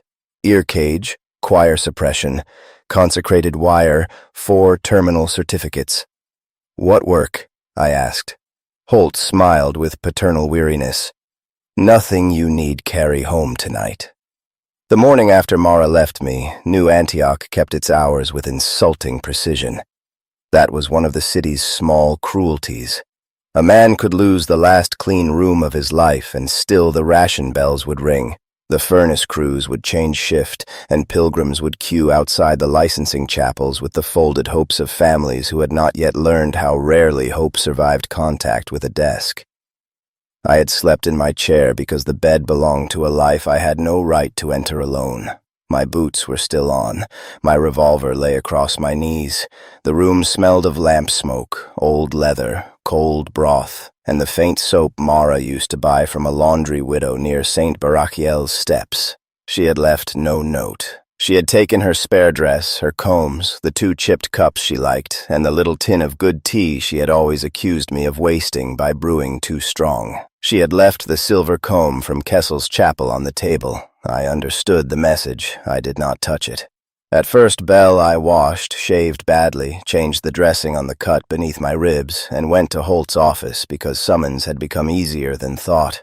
The warrant house sat in a narrow court behind a public chapel of St. Dismas the Bound, where debtors and condemned men prayed for merciful accounting.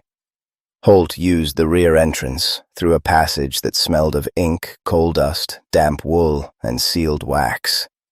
I had passed through that passage so many times that the guards rarely looked up. There was always a pair of them. One lay brother with a ledger board, one soldier with a shotgun, both bored by the daily traffic of men carrying violence under official paper. That morning the lay brother was new. He asked for my license. I gave it to him. He studied it too long, or perhaps I was only raw enough to notice. The small tin plate on the chain carried my name, my auxiliary seal, and the number under which the Red Office had bought my obedience for years. Purpose? He asked. Severian Holt sent for me. The soldier with the shotgun glanced at me then. He knew my face. Most men in that building knew my face. Some nodded. Some stepped aside. Some watched me the way civilians watched artillery teams pushing a loaded gun through a street, respectful because proximity had its own dangers.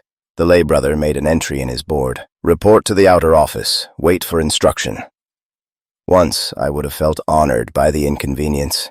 Waiting meant I was part of something broad and hidden, a minor instrument held ready until the master chose the correct note.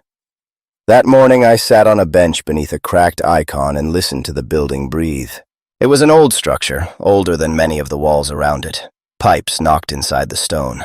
Clerks moved behind doors in disciplined currents, skirts and cassocks whispering over worn boards. Somewhere below, a duplicating press thumped, each stroke making another copy of some order a man would die obeying. A dumbwaiter chain clicked in its shaft. The furnace carts arrived at the back court every half hour, iron wheels over flagstones, ash bins in, sealed bags out. The warrant house consumed paper the way guns consumed shells. I knew too much about its habits without ever having understood its purpose. The Red Office was not a curia organ with diocesan seals and clean lines of appeal. It was a wartime compromise, tolerated by New Antioch military intelligence, borrowed by provosts when trials would be slow, supplied by church clerks when no one wanted a signature in daylight, and absent from every official map that claimed to explain the city. Sister Adela appeared at the far end of the passage a little before second bell. She did not come from Holt's door. She came from the accounting stair with a stack of files held against her breast, and her head lowered beneath a gray veil marked with the little scarlet tally bars of her order. The sisters of the counting scars were not nurses, not warriors, not confessors. They served in offices where sin had to be numbered before it could be absolved. Their vows forbade ornament, false arithmetic, and personal mercy in matters of account. Adela had once told me the last vow was the hardest. She passed me without looking at me.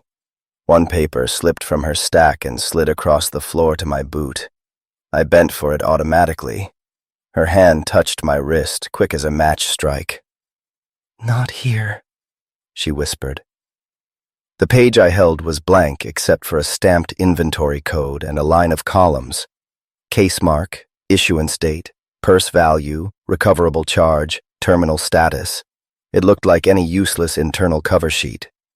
When I turned it over, 5 words had been written in a cramped hand between ruled margins. Old breviary room. After terse. Then she took the paper from me, bowed as if I had assisted her, and continued toward the copying office. I should have left. I should have gone to the bell without a tongue, found where Mara had gone, and begged until pride had nothing left to defend. I should have gone to Jonas Pell, who would have spat on the floor, called me a slow learner, and hidden me for money he would pretend not to need. Instead, I waited through Holt's convenience. He did not see me that morning. A junior clerk emerged near third bell with a folded chit and the expression of a man entrusted with importance borrowed from someone else. "Holt regrets the delay," he said. "You are to keep yourself available. No departure from New Antioch without counter-signature. No private contract, no tavern quarrels, no interviews with military provosts unless this office is represented." "Am I charged with something?" The clerk blinked. "No." "Then why the leash?" He looked down at the chit as if it might contain the correct tone. "Operational preservation." There were phrases that explained nothing because they were built to end questions. Operational preservation, classified mercy, penitential necessity, infection risk. I had carried those phrases into cellars and alleys and muddy dugouts. Men had died under them while I believed their weight came from truth. I put the chit inside my coat. "Tell Holt I remain obedient." The clerk smiled with relief. "He said you would." The old breviary room lay in the part of the building no petitioners saw. I had been there twice before, both times after night work, both times to sign amended charges because the target's condition on recovery no longer matched the original order. Alive became expired. Whole became partial. Confession possible became confession unavailable due to resistance. The room held shelves of obsolete prayer books, service rotations, hymnals whose approved wording had been superseded by later councils, and bound indexes to offices that had changed names but not functions. Adela waited behind a shelf of mold-spotted litanies. Her face had the gray, flattened look of someone who had not slept and had prayed badly when she tried. "You came," she said. "You asked." "No," I hinted. "There is a difference. Asking creates record." That should have made me smile. Once it might have. "What is this?" She looked toward the door. A sin I am not brave enough to confess properly." "Then confess improperly." Her mouth tightened. I had meant kindness. It came out like Holt. Adela reached behind the shelf and drew out a packet wrapped in brown requisition paper. It had been tied with plain thread, not office cord, and sealed with a dab of candle wax flattened by a thumb instead of a stamp. She held it for a moment before giving it to me, as if weight could be measured by reluctance. "Do not open it where light can pass under a door," she said. "Do not show it to anyone who owes Holt advancement. Do not bring it back here. If you decide I have lied, burn it anyway." I did not take the packet at first. "What is inside?" "Copies. Fragments. Not originals. I could not remove originals." "Copies of what?" She shut her eyes briefly. "Your life. There are shells a man hears coming and shells he does not. The second kind teaches more." I took the packet. Adela spoke quickly then. Not loudly, but with the rhythm of a woman reading from a ledge while water rose around her ankles. The duplicate warrants are the worst of it, or they were the first worst thing I understood. Case marks issued under one name, closed under another, charges amended after terminal status, payment authorizations entered before intelligence summaries were received, armory loans marked rejected, then fulfilled through private suppliers against clerical contingency funds. Several purses paid twice, once to you, once to informants who were dead by then. Dead men cannot collect. No, she said, but offices can collect on their behalf. I thought of Holt's purses placed on the desk with the same calm hand. 30 ducats for a courier, 70 for dockyard thieves, 212 for Vero, counted in new coin that had looked obscene beside his children's wooden horse. Adela swallowed. There are marginal marks in the old code. Most of the younger clerks cannot read it. Sister Mary trained before the reforms. I learned from her before she died. It was used during plague quarantines to classify persons whose public innocence made them administratively hazardous. Say that in human words. Innocent risk, she said. The shelves pressed close around us. Dust moved in the thin light like ash above a battlefield. Who? I asked. She looked at the packet. I knew then. Not all names, but enough. Rice with letters stitched into his coat. Vero repairing toys. The midwife whose neighbors had screamed curses at me while I dragged her up cellar steps. A wounded informant who had begged me to kill him before returning him to Holt. I had thought guilt was a substance hidden inside men and that my warrants were instruments for drawing it out. Adela was telling me guilt had been applied afterward like a stamp. Why tell me now? I asked. Her expression changed. Pity entered it, and pity from a clerk was worse than contempt from a soldier. Clerks saw the machinery. They knew which levers moved because a man deserved it, and which moved because someone had written instructions in the correct box. Because the next requisition came through 3 weeks ago, she said. There is no next requisition. Holt has not given me a warrant. Not to you, to Orsini, to 2 armory intermediaries, to the choir suppression store beneath St. Agatha's Hospital. Ear cage, double riveted, wax ampules, 3 war crosses, consecrated garrote wire, martyrdom pill, anti-chorister confession forms, burial certificates for 4 unnamed auxiliaries. She stopped, and when she continued, her voice had thinned. 1 terminal certificate bearing your license number, prepared but undated. I felt my hands closing around the packet and forced them open before the paper tore. Prepared certificates are standard for high-risk work. Yes, she said, for men already deployed, not before the intelligence exists. You have seen the intelligence? I have seen the absence where it should be. I have seen Holt's seal over empty pages. I have seen a cult named before any field report named it. I wanted to argue with her, not because I disbelieved the danger, but because belief would require me to step backward through 20 years and look at every door I had opened. Refuse the next warrant, she said. Holt does not accept refusal. Then fall ill. Vanish. Let Jonas Pell take it. Let anyone take it. You just told me there are burial certificates for auxiliaries. Her eyes shone. Then at least do not go blind. Footsteps passed outside. We both went still. 2 clerks argued in whispers over binding color for appellate files. Their annoyance had the petty heat of ordinary work. It seemed impossible that the world could contain both their dispute and the packet under my coat. When the footsteps faded, Adela touched the sleeve of my coat. There is one more thing. Sister Mary kept a private index. She believed numbers remembered what offices tried to forget. A pattern appears around men who handled evidence from heretic cells, relic brokers, captured agents, and illicit armories. Some became targets. Some became informants. Some were transferred to fronts where casualty rates needed no explanation. Your warrants touched several. So did Holt's promotions. Who else knows? My superior. Father Merrick. Adela's face closed. There is a dead correspondence line under that name. No canon, no tribunal appointment, no forwarding office.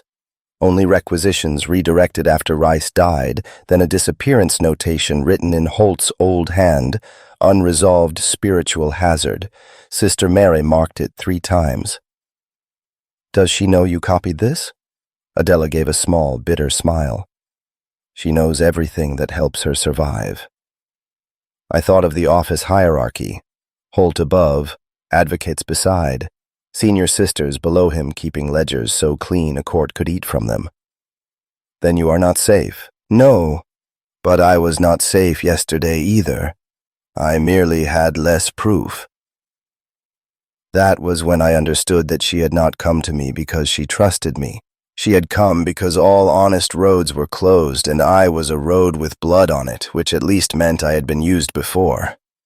Adela, I said, and my voice sounded older than I remembered. Did you mark any of them yourself? Her face folded around the question. Yes. Mine? No. Would you have? She did not answer quickly. I respected her for that, though it hurt. Before Vero, perhaps. After Vero, I began reading the old marks. I placed the packet inside the inner pocket where I had once carried warrants close to my heart. If Holt asks whether you spoke to me, he will not ask. Asking creates testimony. She breathed through her nose, gathered herself, and became a clerk again. Go to Orsini. He knows the purchases. He will lie until fear improves his memory. And you? I will return to my desk. It is what cowards do with dignity. I almost told her courage had many disguises. She deserved better than another phrase. So I left her among the old prayers and went looking for the man who sold holy murder through dirty doors. Nico Orsini kept 3 shops and officially owned none of them. The cleanest stood beneath a maker's sign in the armorer's quarter.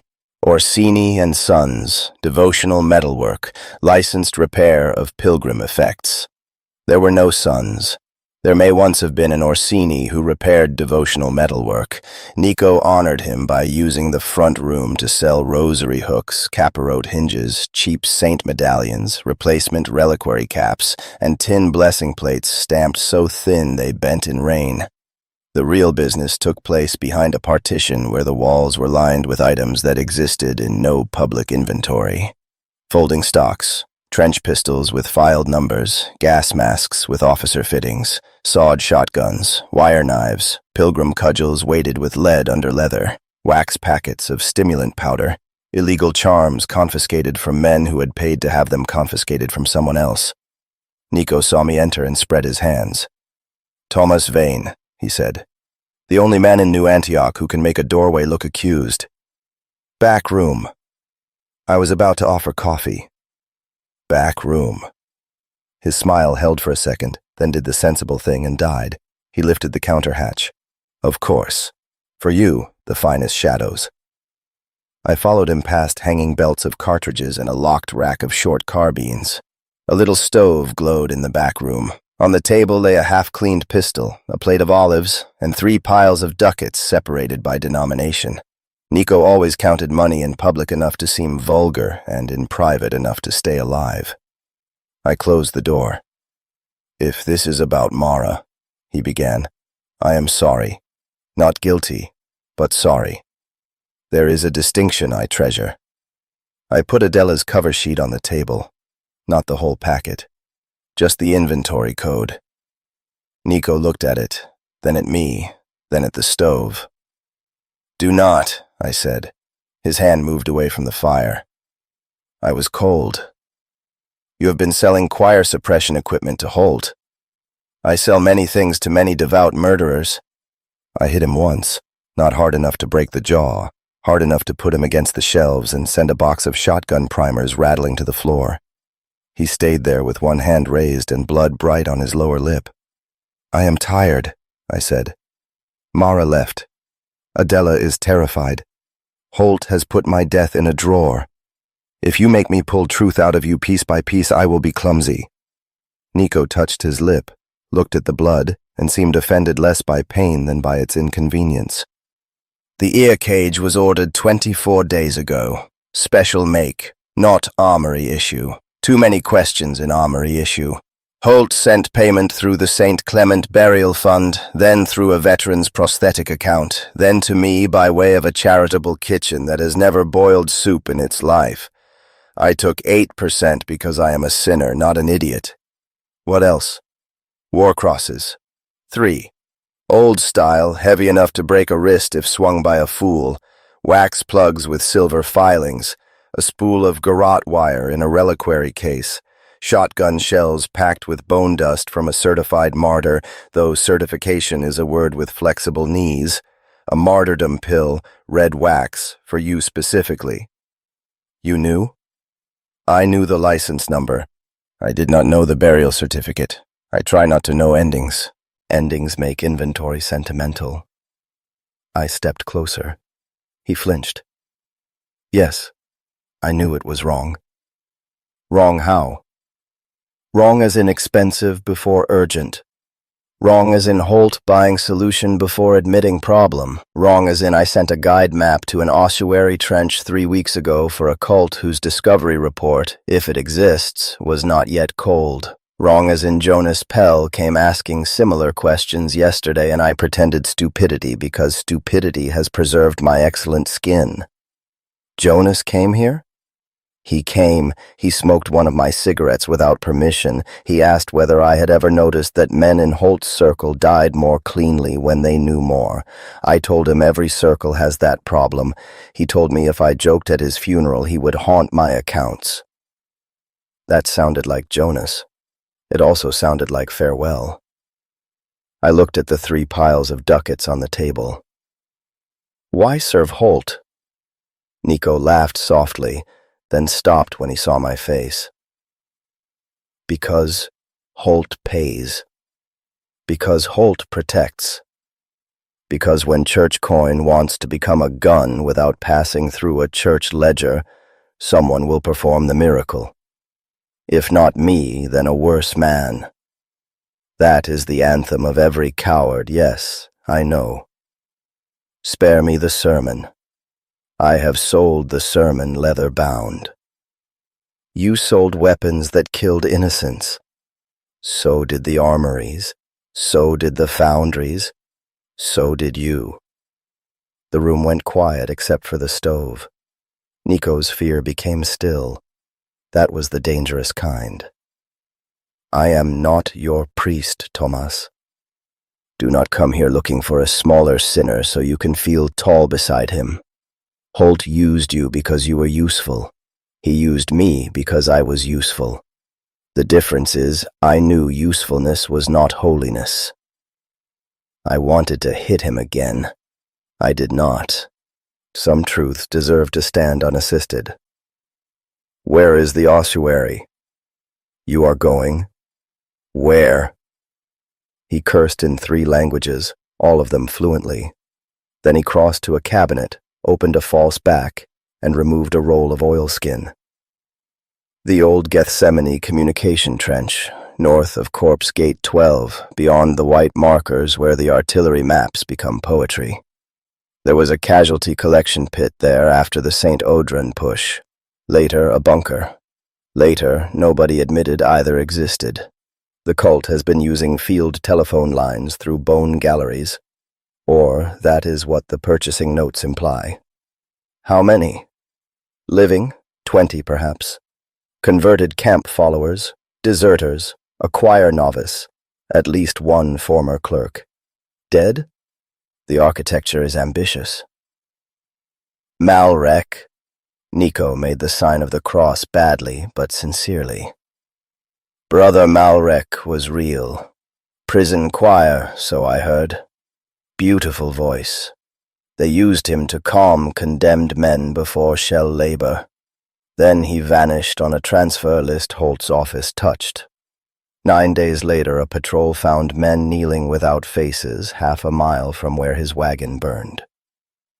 Men liked stories where hell announced itself. Veterans feared the administrative details. A transfer list, a wagon, 9 days, men kneeling. Why would Malrek have Holt's papers? Because everyone keeps receipts when dealing with devils. Nico wiped his lip again. Perhaps Holt tried to use him. Perhaps Malrek stole from Holt. Perhaps the cult feeds on scandal and Holt's office is rich meat. What matters is Holt wants that cellar emptied and anyone who sees what Malrek collected emptied with it. Jonas is on the team. I would bet money on it, and I hate fair bets. Who else? Disposable pilgrims, men with licenses too small to be missed. A guide named Kale, mute or pretending. If you ask me, pretending is healthier. I rolled the oilskin map and tucked it under my arm. Nico reached for my sleeve. Listen to me for once, because I am cowardly enough to value survival. If you run now, Holt must hunt you while uncertain. If you take the warrant, you enter his prepared room. If I run now, Malrek keeps whatever he has. And if you die, then Holt keeps everything. Nico let go. I had almost reached the door when he spoke again. Thomas, did Mara leave because she knew? I stopped. She left because I did not. The red office bell was ringing when I crossed St. Dismas Court at dusk. Rain had begun, thin and cold, making black ladders down the walls. The warrant house windows burned with steady yellow light. Men moved inside them like figures sealed in reliquaries. Holt received me in his private office, not the outer room. He wore a clean cassock beneath his red-edged coat, and his hands were folded on a file exactly centered on the desk. There was wine near his right hand and a pistol in the second drawer to his left. I knew the pistol was there because I had seen him place it there 12 years before after a debtor's brother tried to stab a clerk over a refused death benefit. Holt believed in preparedness. He believed in furniture that served more than one purpose.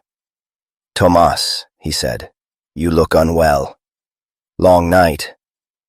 They lengthen with age. He opened the file. The warrant inside had been written on heavy paper with a black border, the kind used for infection risks and spiritual hazards. My name appeared in the appointment clause. Brother Malrek's appeared in the charge. So did words meant to end sympathy. Chorister activity, infernal sedition, unlawful choir, corruption of the dead, possession of stolen church records, murder of pilgrims, weaponized confession, continuing risk to the faithful. All of it could be true. That was the hook. Holt rarely built lies from nothing. He salted truth until obedience could swallow it. You will depart before dawn, he said. Jonas Pell has accepted auxiliary standing. 2 pilgrim contractors have been retained.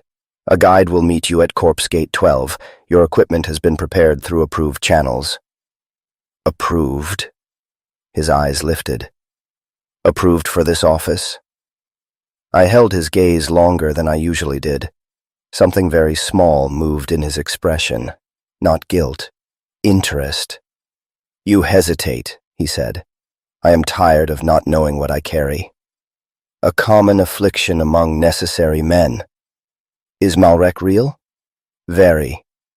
Is he guilty? Beyond ordinary language? Then why do I feel as if the warrant was written before the crime? Holt closed the file with care. Because you have suffered loss, and loss seeks pattern. Mara's departure has wounded your confidence. That is natural. Do not permit the wound to advise you. There it was. Tenderness used as a bridle.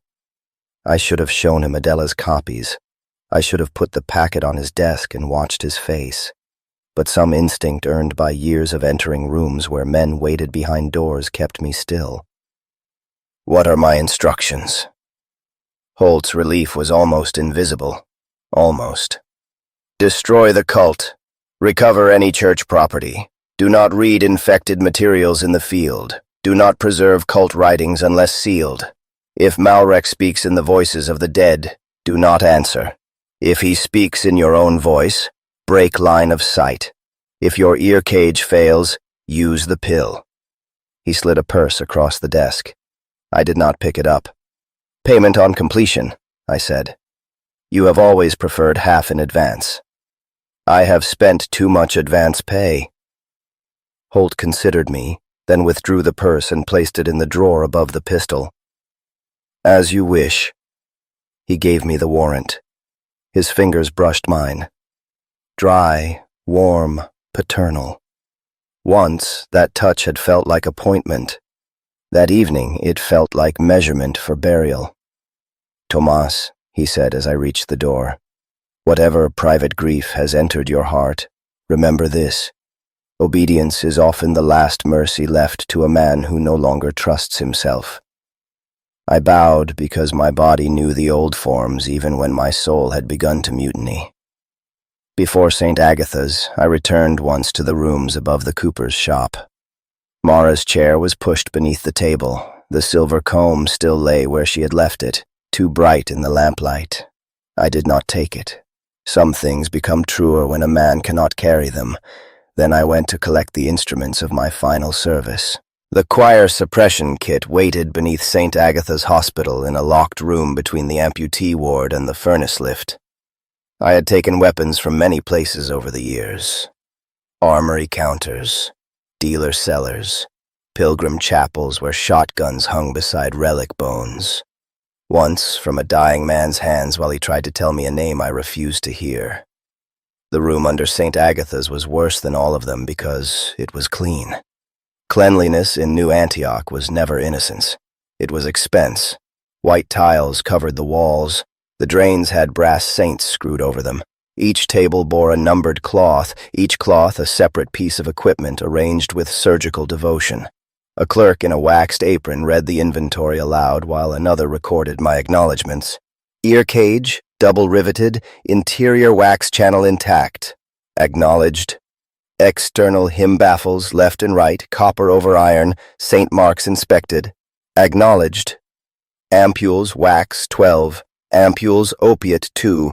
Ampoules, silver filings for blood seal, 6. Acknowledged. War crosses, 3, field pattern. Acknowledged. Consecrated garrote wire, martyr-grade reliquary spool, unbroken seal. The spool was small enough to fit in my palm.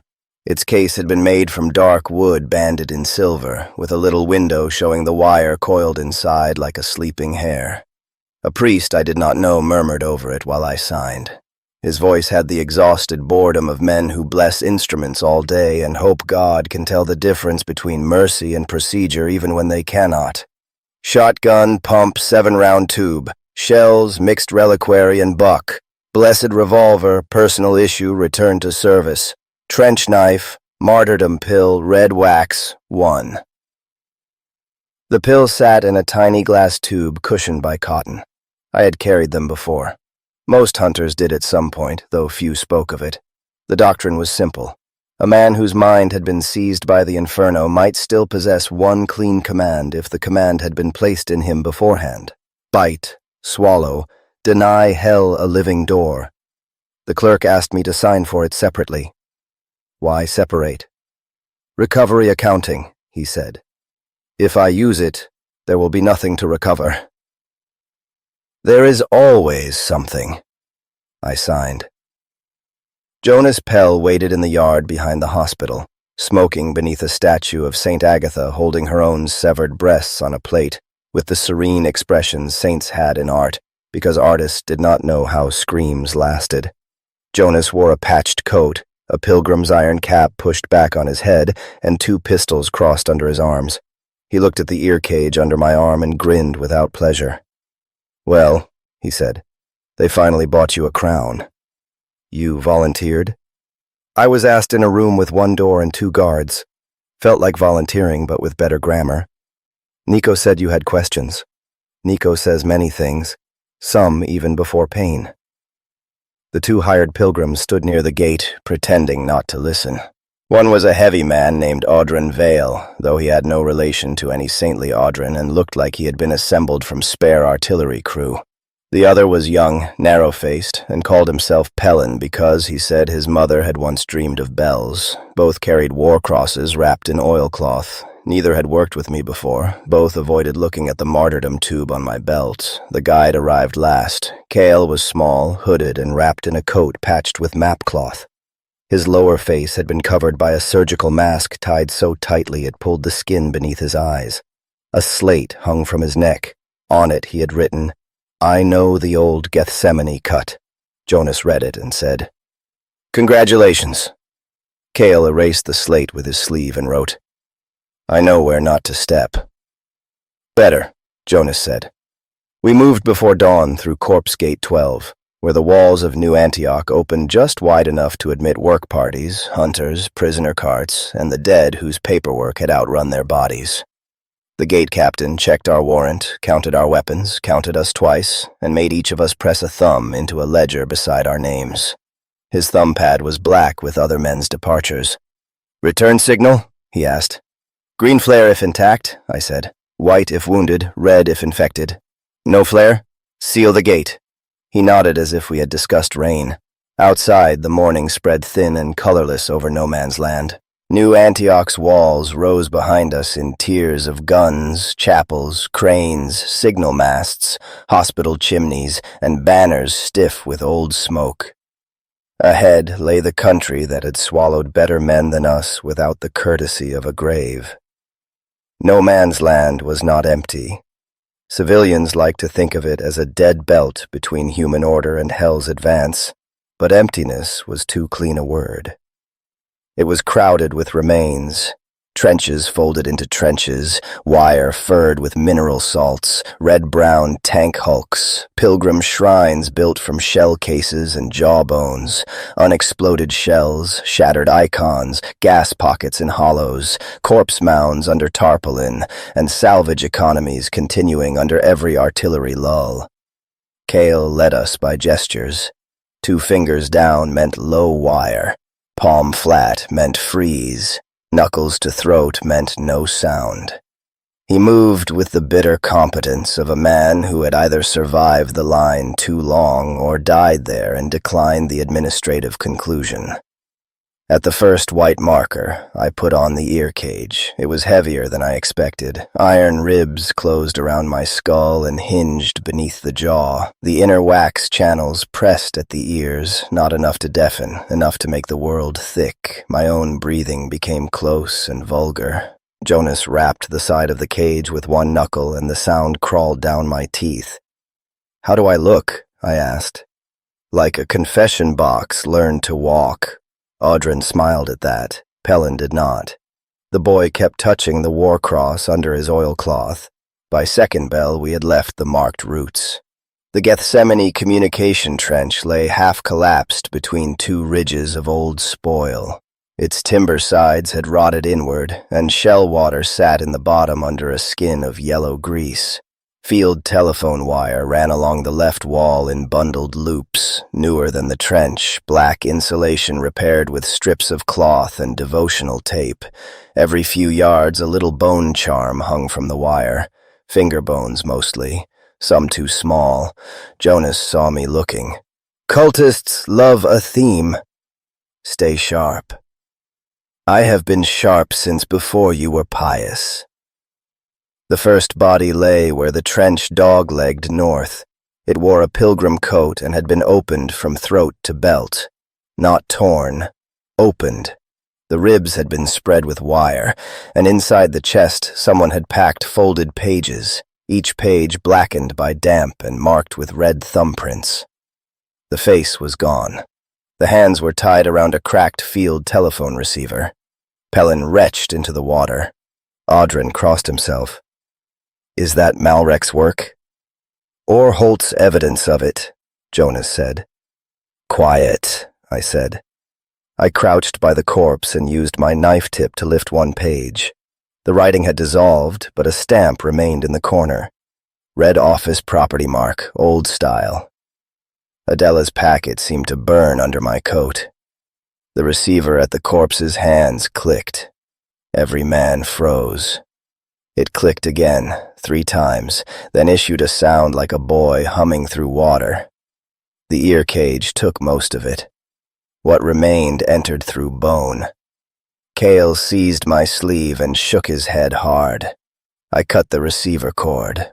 The humming stopped. Blood, cold and black, welled from the severed wire instead of copper strands. It ran along the trench wall and made a little symbol before sinking into the mud. I did not know the symbol. My eyes disliked it. "Now would be a fine time to go home," Nico would have said. We continued. The entrance to the ossuary bunker had once been a dressing station.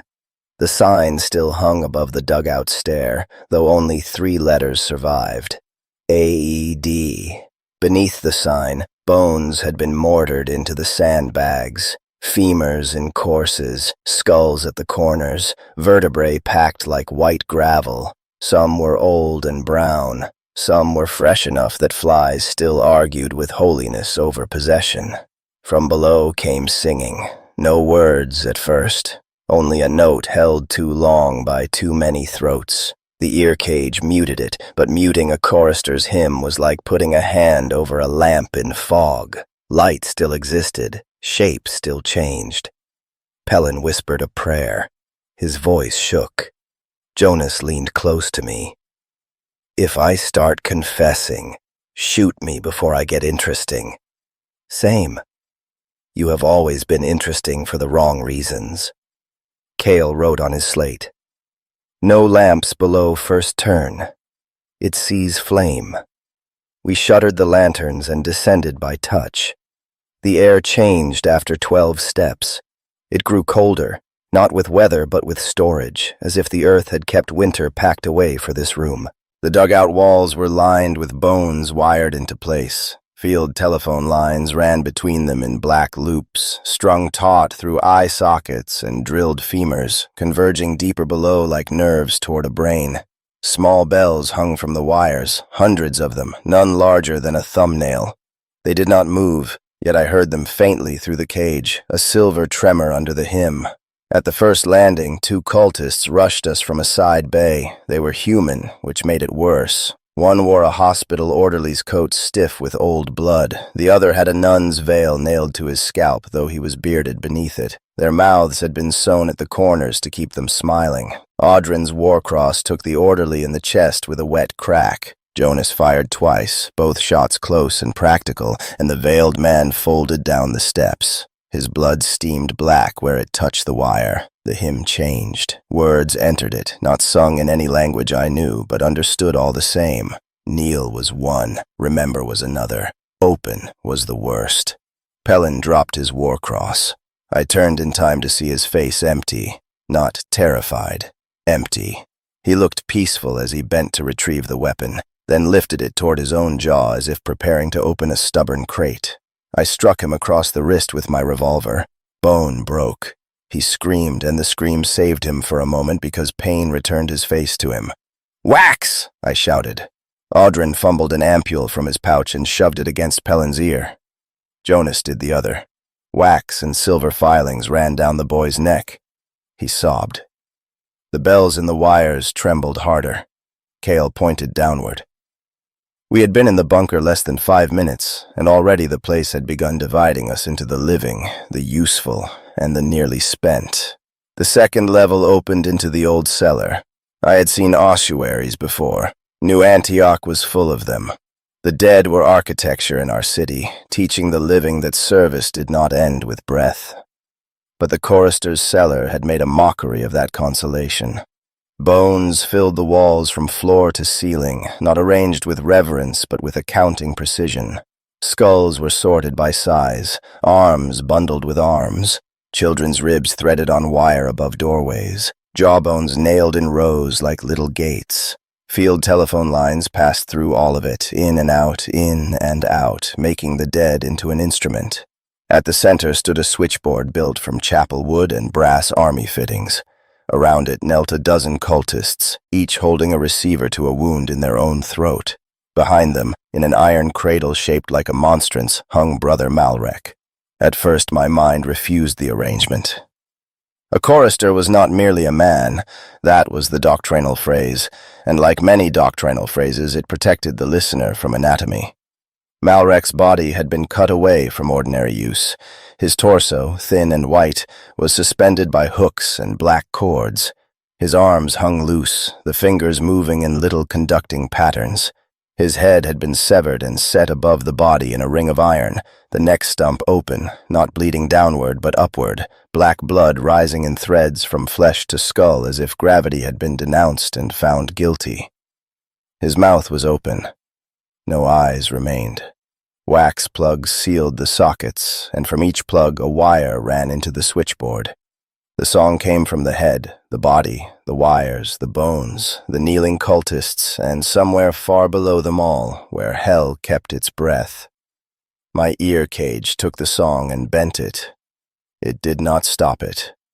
Malrek sang my name, not Thomas, not Vane. The name Mara used when she was tired and affectionate. The name my mother had used before fever made her forget language. The name Holt used only once, years before, when I had returned half dead from the Kessel Chapel and mistaken his hand on my brow for care. Tom. The shotgun rose in my hands by training rather than courage. I fired into the kneeling line. The first shell tore 3 cultists apart and shredded the switchboard's lower panel.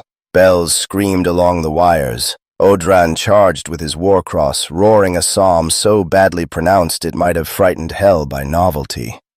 Jonas moved left, firing as he went. Cale vanished into a side row of bones. Pellin stayed on the stairs, cradling his broken wrist and weeping. The cultists did not fight like soldiers. They fought like listeners. Some crawled toward us with knives. Some reached for wires. Some opened their own throats wider so the song could use them.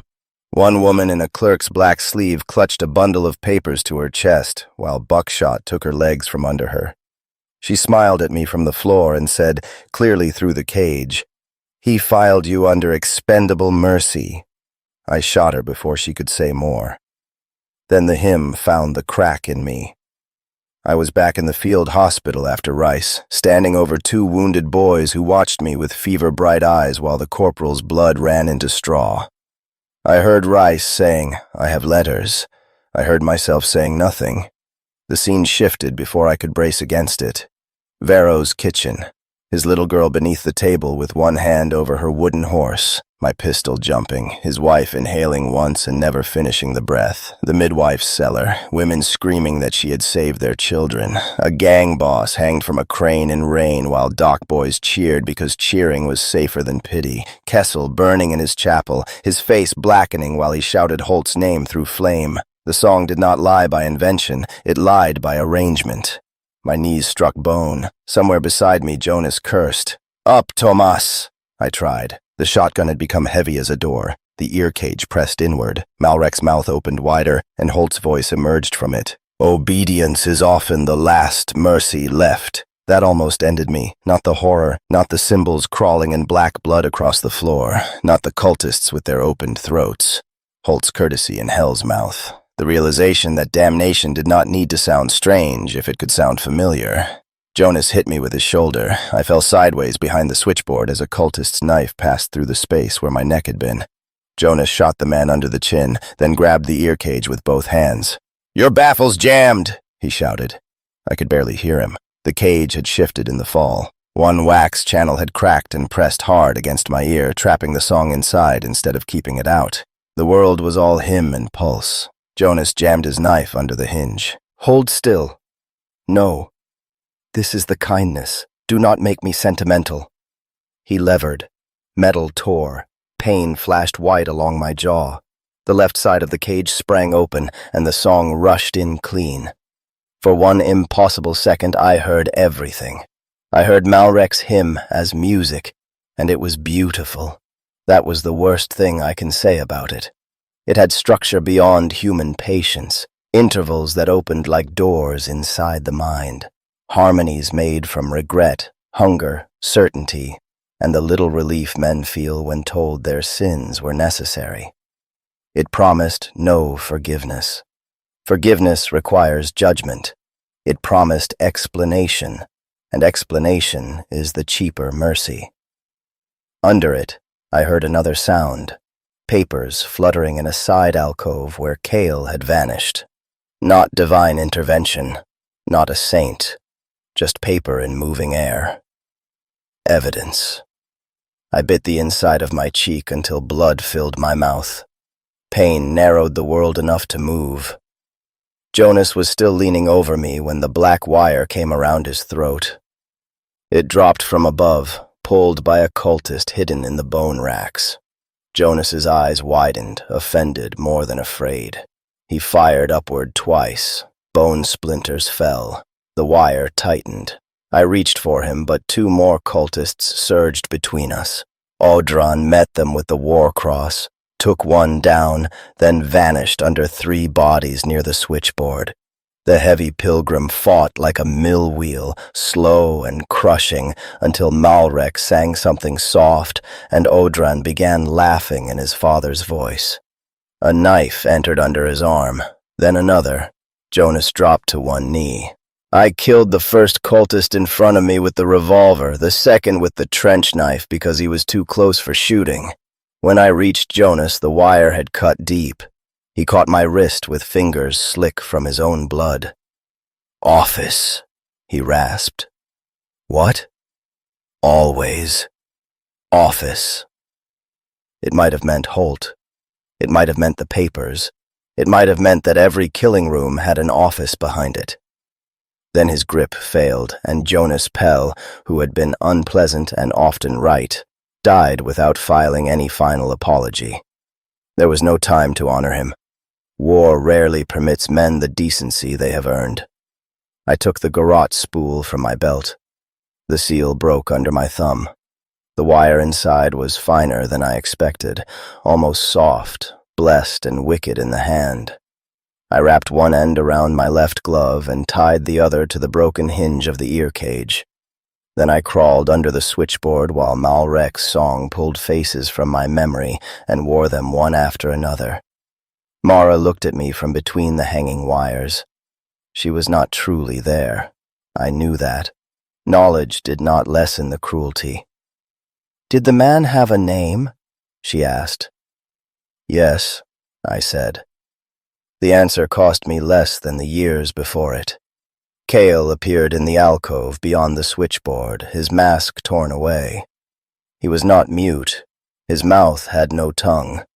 He held a satchel of documents against his chest and pointed at Malrek's cradle. Then he threw the satchel toward me. A cultist struck him from behind with a bone mallet. Cale went down without a sound. I caught the satchel by its strap. Papers spilled across the floor. Warrants, transport sheets, payment codes, sealed confession extracts, half-burned inventories, correspondence with Holt's office, names altered in 2 hands, Nico's purchase routes, Adela's ledger marks mirrored in older ink. I saw Vero's name, Rice, Kessel. Others I had killed. Others I had never met and somehow still served. The cult had not collected these documents for justice. I understood that at once. The pages were annotated in Malrek's hand with little devotional obscenities. Sins circled for flavor. Names paired with musical notes. Margins marked with phrases like sweet hypocrisy, paternal blood, useful shame. Brother Malrek had not wanted to expose Holt because truth deserved air. He had wanted leverage, scandal, nourishment. Hell loves a corrupt priest more than an honest murderer because corruption sings in harmony. The evidence was true. So was the evil holding it. That clarity steadied me. I rose into the song. The remaining half of the ear cage hung from my head. Blood ran from my ear down my neck. The hymn entered and struck sparks from every guilty thing inside me. I let it, not because I was strong, because for once I did not waste strength pretending innocence. I fired the shotgun at the wires above Malrek's head. Copper snapped. Bells exploded into motion. Cultists screamed as if I had cut their tendons. Malrek's head jerked in the cradle. Black blood rose faster from the severed neck, forming symbols in the air that tried to become commands before gravity remembered itself and dragged them down. Pellin, still on the stairs, made one final useful choice. With his good hand, he lifted his war cross and threw it. It did not strike Malrek. It struck the switchboard's upper frame, cracked the old chapel wood, and exposed the iron brace behind it. I ran the garrote wire around the brace, under the cradle, and up across Malrek's open mouth. His song became my father's death rattle, my mother's fever prayer, Mara laughing at my singing, Holt saying, "Well done, Tomas," Vero's child asking whether I was a soldier. I pulled. The wire cut into the chorister's mouth, not through flesh alone, through sound. The hymn split around me. Black blood sprayed cold across my face and hands. Symbols formed on my gloves, ordering my fingers to release. I wrapped the wire tighter. Malrek's severed head turned in the cradle until its eyeless face looked directly into mine. "He wrote you dead before you arrived," it sang. "I know. He made you. No!" That was the first true refusal of my life. Holt had shaped me. The church had used me, poverty had pushed me, faith had blinded me, fear had trained me, but if I granted them authorship of my soul entire, then every dead man behind me became weather. I pulled again and fired the revolver through Malrek's open mouth. The blessed round entered the song like a nail into glass. Silence did not fall. It detonated. The pressure threw me backward into the bone wall. Skulls broke around my shoulders. Every little bell in the cellar rang once and split. Cultists collapsed mid-prayer. Wires snapped. The black blood on the floor lost its symbols and became only fluid, foul and cold. Malrek's head sagged in the cradle, jaw hanging by wire, no longer beautiful, no longer explanatory, just meat arranged by hell and finally abandoned. For a time I could not move. My ears rang with the absence of the hymn. That absence hurt more than sound. I had the sense that something enormous had looked away from me, not defeated in any final sense, merely deprived of one instrument and already listening elsewhere. Pelin died on the stairs before I reached him. Audran lay under the bodies he had broken. Cale breathed once when I turned him over, then no more. Jonas sat slumped beside the switchboard with his chin on his chest, looking like a man bored by death. I was the only one left to fill out the return ledger. The satchel had survived beneath the switchboard. I gathered every page I could see. My hands shook badly. Twice I dropped papers and had to pin them with my boot before the bunker draft carried them toward black blood. Some were too soaked to read. Some bore seals I recognized from Holt's office. One envelope had my own license number on it and a terminal notation in Sister Adela's superior's hand, compromised by chorister influence. Undated. I put that page with the others. There were more documents in the alcove. Cale had found a field desk hidden behind stacked femurs. Inside lay packets tied by case mark, each marked with musical annotations. Malrek had been composing from us. Each erased witness, private arms purchase, false warrant, and amended charge had become a note in a hymn against New Antioch. I took what I could carry and burned the rest. That may have been a mistake. I have made many. But the pages I burned were cult writings, invocations, names of children arranged as chords, little diagrams for teaching bone to carry sound. Evidence is not made holy by proximity to truth. Some knowledge deserves ash. At the cellar entrance, dawn showed as a gray wound above the dugout stairs. Rain had stopped. The battlefield steamed. I climbed out dragging Jonas's coat because I would not leave him in that instrument if I could help it. I managed 20 yards before my strength failed. There are limits to sentiment measured in mud and blood loss, so I took his license plate instead. "You were right," I told him. He would have hated that as an epitaph. It was the best I had. At the white marker I fired the green flare. It rose above no man's land with a clean hiss, burst over the trench in a soft holy color, and hung there like a lie the city was prepared to believe. Extraction came after fourth bell. 2 stretcher men, 4 gate guards, and a priest with a covered censer. They wore ear protection and did not enter the bunker. They counted me, counted the dead visible from the trench, and asked whether the chorister had been destroyed. "Yes," I said. "Documents?" "Cult papers burned." The priest looked at the satchel under my arm. "Recovered church property," I said. "For Holt." That satisfied him, because it used the proper words.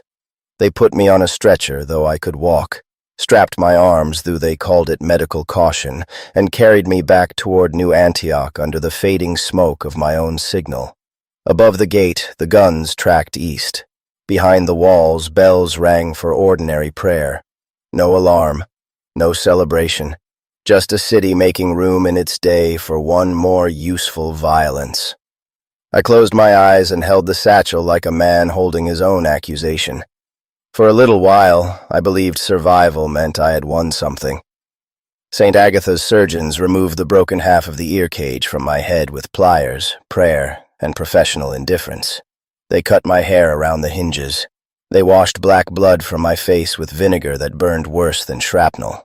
They packed my ear with medicated wool and told me I might lose hearing on the left side, as if that were a meaningful threat after Malrek's cellar. A sister stitched the bite wound inside my cheek where I had kept myself human. Another counted my cartridges.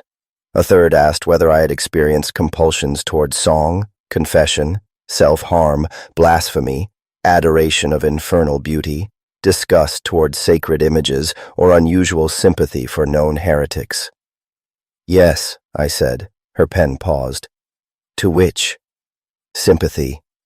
She looked at the form, then at me, and quietly marked no. That was the last mercy I received under a roof of New Antioch. They kept me in a tiled recovery cell until dusk. The door was not locked. It did not need to be. 2 guards stood outside, and beyond them lay hospital corridors, checkpoints, priests, clerks, and the great dense life of a city where a wounded hunter could vanish only if the city wanted him to. I slept in pieces. Each time I woke, I reached for the satchel. Each time it was still under the blanket beside my hip. Near evening, a junior advocate arrived with a clean coat over his arm. Severian Holt requests your presence. I need confession first. He anticipated the desire. He said debriefing may serve. Debriefing is not confession. The advocate smiled with a young man's confidence in borrowed authority. In matters of spiritual hazard, Holt may determine sequence. Of course he could. Men like Holt did not abolish sacraments. They scheduled them. I dressed slowly. My old coat had been taken for burning. The clean one fit too well, which meant it had been prepared before I returned. Inside the left sleeve, someone had sewn a red thread through the lining. Infection watch.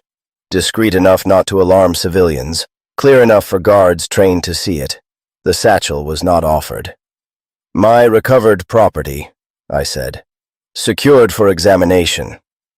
By whom? Holt's office. I had expected that and still felt the floor tilt. Then he can examine it in my presence. The advocate hesitated. He had instructions but not imagination. You may raise the point with him. They brought me through service corridors rather than the public street. That was presented as courtesy. The route passed beneath hospital kitchens, through a covered bridge into the rear of St. Dismas Court, then up the private stair to Holt's rooms. I smelled soup, coal smoke, wet uniforms, hot metal, incense, and human waste. New Antioch was honest only in its odors. Holt's outer office was nearly empty. The clerks had gone or been sent away. Sister Adela's desk stood in its usual place, squared to the window, ledger closed, pen tray aligned. She was not there. Sister Mare's old abacus sat on the shelf above it, each bead pushed to the left. I noticed that because hunters notice displaced things. I noticed also the chapel tile near the side altar, the one that rocked under weight. I noticed the second drawer on the left side of Holt's desk. I noticed the furnace cart bell through the rear window, 2 minutes early. I noticed a service stair door whose latch had been oiled. A whole life of obedience had trained me to read the room prepared for my death. Holt received me standing. Thomas, he said. You have returned from a place few men would have survived. Few were meant to. If the words struck him, he did not show it. He gestured to the chair before his desk. A fire burned in the grate. 2 cups stood beside a bottle of wine, dark red, good quality. The file on the desk was not the Malrek warrant. It was thicker. Sit, he said. You must be exhausted. I have been exhausted for years. Yes, he said, almost softly. I know. That nearly unmade my anger. Holt's gift had always been the precise mercy of tone. He could make recognition feel like absolution while moving the knife 1 inch closer. I remained standing. He poured wine into both cups. Brother Malrek is destroyed? Yes. You are certain? His head no longer sang after I put a round through it. A practical answer. You have always been strongest where romance fails. Where is the satchel?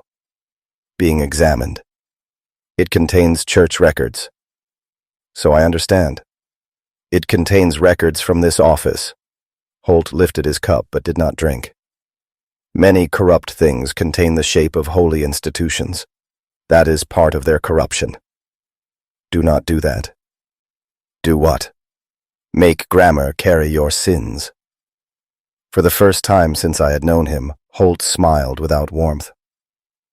Very well, he said. Let us be plain to the degree plainness serves us. Malrek's cult possessed stolen and infected materials. Some were genuine, some were altered, some were bait prepared by minds no longer human.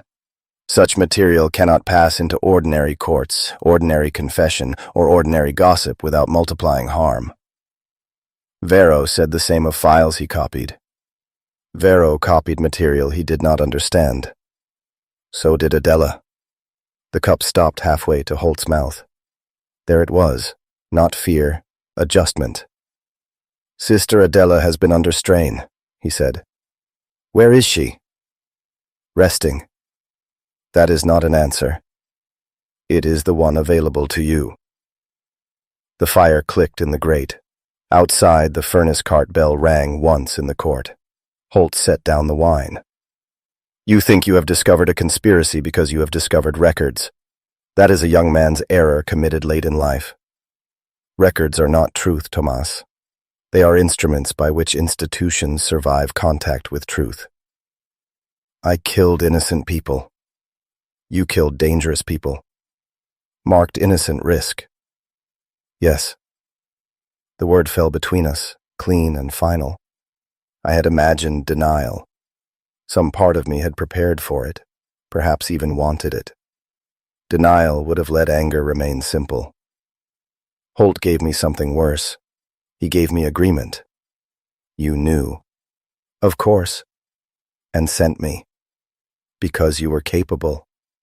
Because I obeyed. That too. He folded his hands.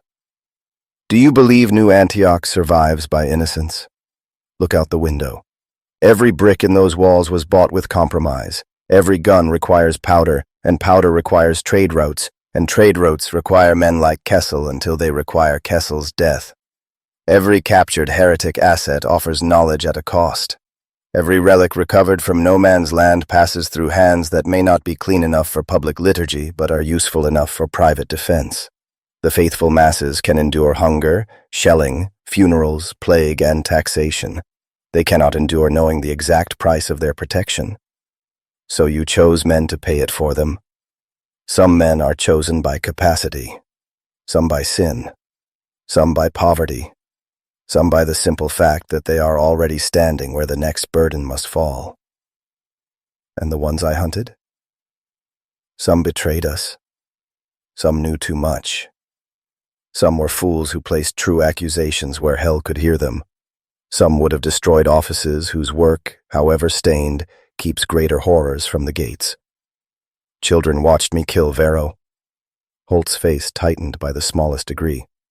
Yes, that was badly managed.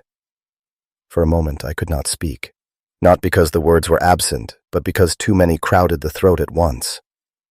Badly managed, I said at last. Would it comfort you if I used crueler language?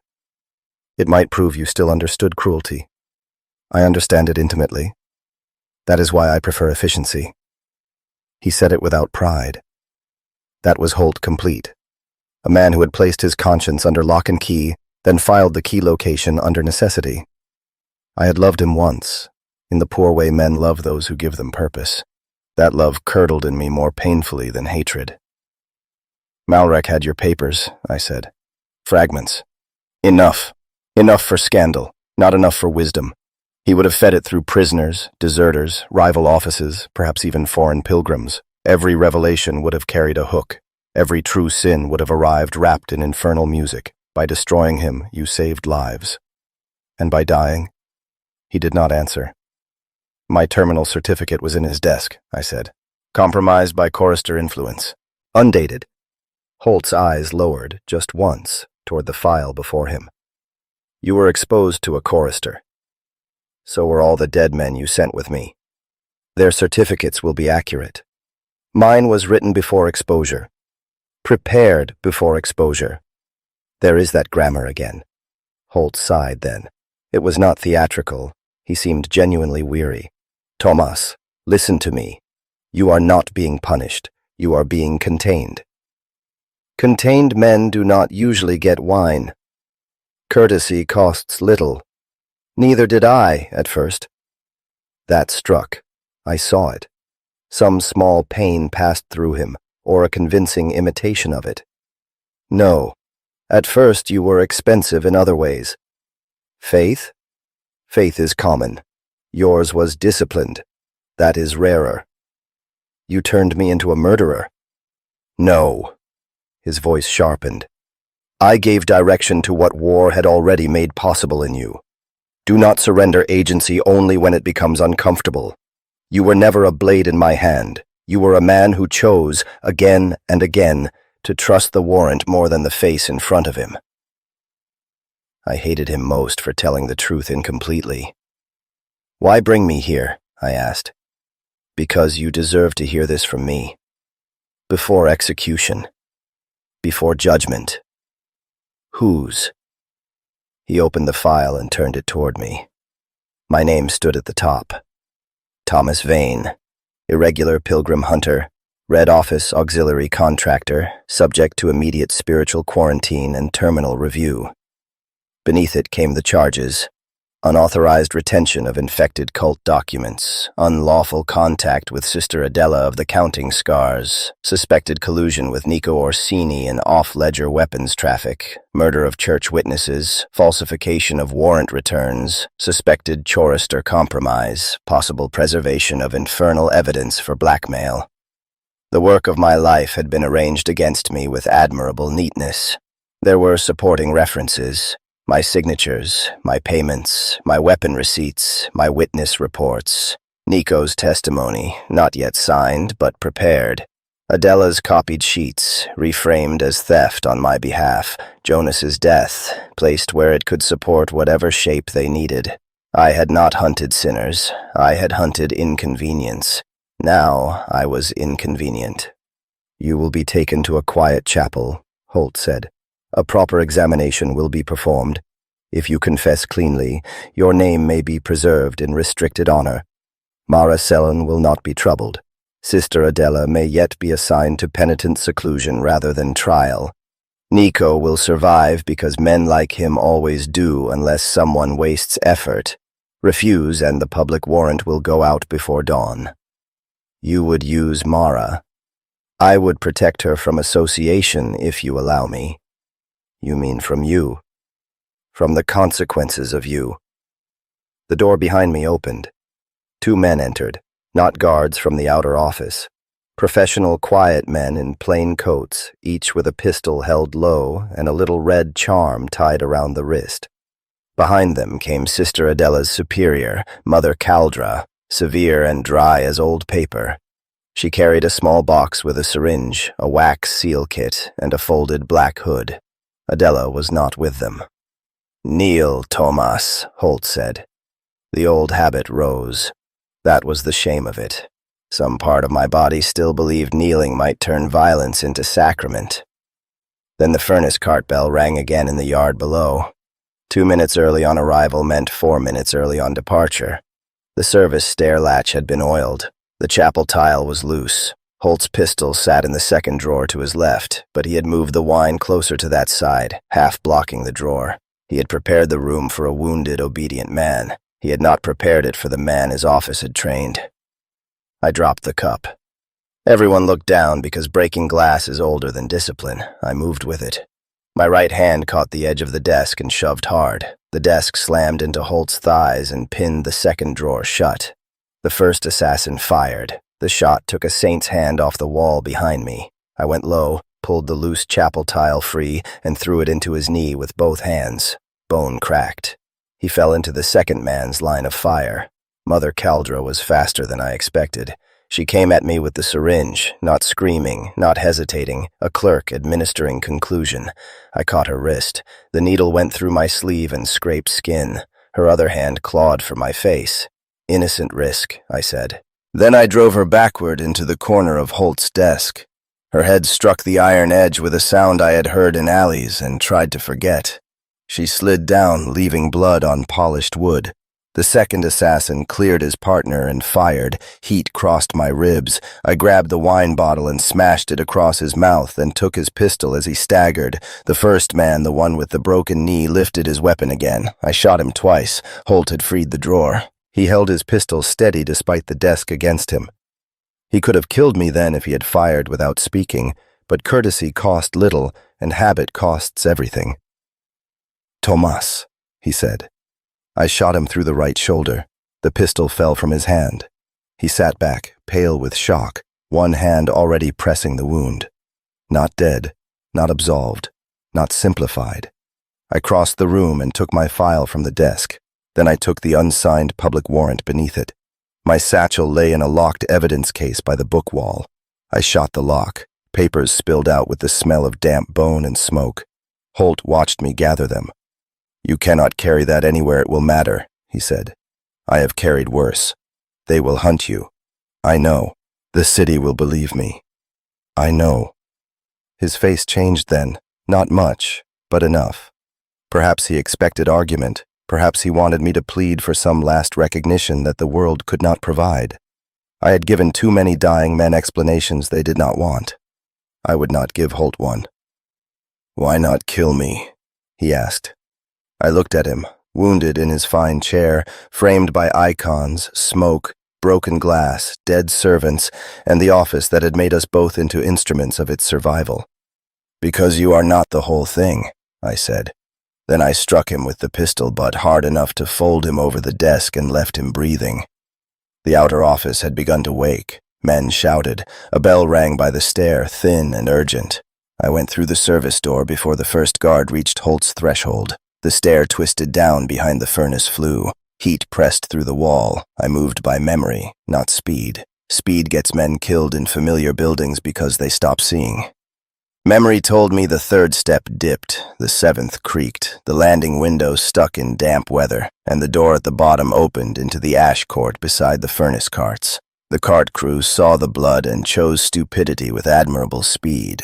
One crossed himself, the other looked at the wall. I climbed between sealed ash bins, pulled a canvas over myself, and lay still while guards ran past shouting my name. My name sounded different in their mouths now. Not Thomas, not Vane, a target designation. The cart rolled out through the rear gate under a stamped disposal chit. No one searched ash closely. New Antioch trusted its filth to remain filth. That was the first doctrine I ever saw disproved. I left the cart in the armorer's quarter near the slag canal. By then, the alarm had spread. Bells answered bells across the roofs, not in the layered rhythm of prayer, but in hard, separate strokes. Red shutters slammed over office windows. Gate chains began to move. Soldiers at the corner posts took paper from runners and nailed it to boards. I kept to alleys I had used to follow other men. Past the cooper who hid deserters in pickle barrels until the brine gave them away. Past the shrine where a relic thief once traded Saint Bones for morphine. Past Nico's clean shop, already shuttered. Past the laundry lane that still smelled of soap and steam and a life Mara had been wise enough to choose over me. By the time I reached the lower city, New Antioch knew I was condemned. The bells rang and rang, each note a warrant stamp struck on the air. My public warrant appeared before dawn. I saw the first copy nailed outside a ration chapel near the Tanner's Run, where women queued with tins in hand and pretended not to read while reading every word. The paper was cheap and fresh, still curling at the corners. My face had been rendered from an old license sketch that made me look younger, cleaner, more certain. Beneath it, in heavy type, stood the necessary shape of me. Thomas Vane, rogue auxiliary hunter, murderer of church officers, suspected chorister agent, armed, spiritually compromised, to be taken dead if resistance is offered. Reward, 600 ducats by authority of the Red Office. 600 ducats. It was strange what hurt. Not murderer, not compromised, not even chorister agent, though Malrek's song still moved behind my left ear when the world went quiet. It was the sum. Holt had priced me with care, high enough to wake professionals, low enough to tell them I was damaged goods. A boy at the ration queue whispered, 600, as if tasting a feast. His mother slapped the back of his head without looking away from my printed face. I pulled my collar higher and moved on. The city had changed because I had. Men I once would have ignored became possible hunters. Windows became firing slits. Chapel steps became witness stands. Every alley remembered some fugitive I had taken there and offered the memory back without mercy. I had built a map of New Antioch from other men's fear. Now I traveled it from inside. Before leaving, I went to the bell without a tongue. That was foolish. I knew it while doing it, which is the purest kind of foolishness. The tavern stood near the armorer's quarter, where the street widened just enough for munitions wagons to turn. Its sign still hung above the door, a bronze bell with the clapper removed, green with age, swinging slightly in the furnace draft. For years that sign had meant heat, bad wine, Mara's voice, Jonas insulting everyone worth insulting, and a narrow upstairs room where I sometimes pretended the war could be removed with boots. At dawn, it meant none of those things. The common room was nearly empty. A new girl wiped tables with the grim concentration of someone too young to understand that tables never became clean in that quarter, only redistributed dirt. Old Petrin, the owner, stood behind the bar. His hair had gone white since I last cared to notice. He saw me and did not reach for the shotgun under the counter. That was kindness or age. "She is gone," he said. I had not asked. "Where?" "Hospital Convoy Laundry. South Road first, then maybe St. Karsk's rear wards. She did not leave a direction for you." "Did she know?" He looked toward the shuttered window where bell strokes trembled in the glass. "She knew enough to go before the paper." I nodded. The room swayed slightly. Blood loss, hunger, grief, or the absence of a life I had delayed too long to enter. It scarcely mattered. Petrin reached below the bar. For one moment I thought he had chosen the reward. Instead, he set a cloth bundle on the counter. "She left this in case you came before trouble did." Inside was the silver comb from Kessel's chapel and a heel of bread wrapped around a small piece of hard cheese. Nothing written, no blessing, no forgiveness. Practical mercy, which had always been Mara's truest language. I left the comb. "Tell her I did not take it. If I see her, tell her I took the bread." Petrin's mouth bent, not quite a smile. "That sounds more like you." Outside, a runner turned the corner with more warrants under his arm. I went out through the kitchen before he reached the tavern door. Nico found me because cowards know every exit.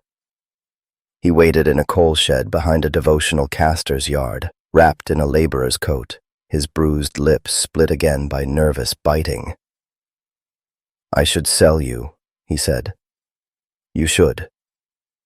600 ducats would improve my character." "No amount would." "True." He handed me a satchel. "Broken respirator. 2 filters, 1 honest. Pistol with 4 rounds. Gate token from a corpse crew that will be discovered missing by second bell.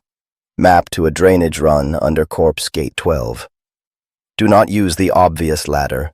It is watched by men who think obviousness is proof of cleverness." I opened the satchel. "Price? You paid in advance by not killing me yesterday. That was not mercy. I accept credit in many denominations."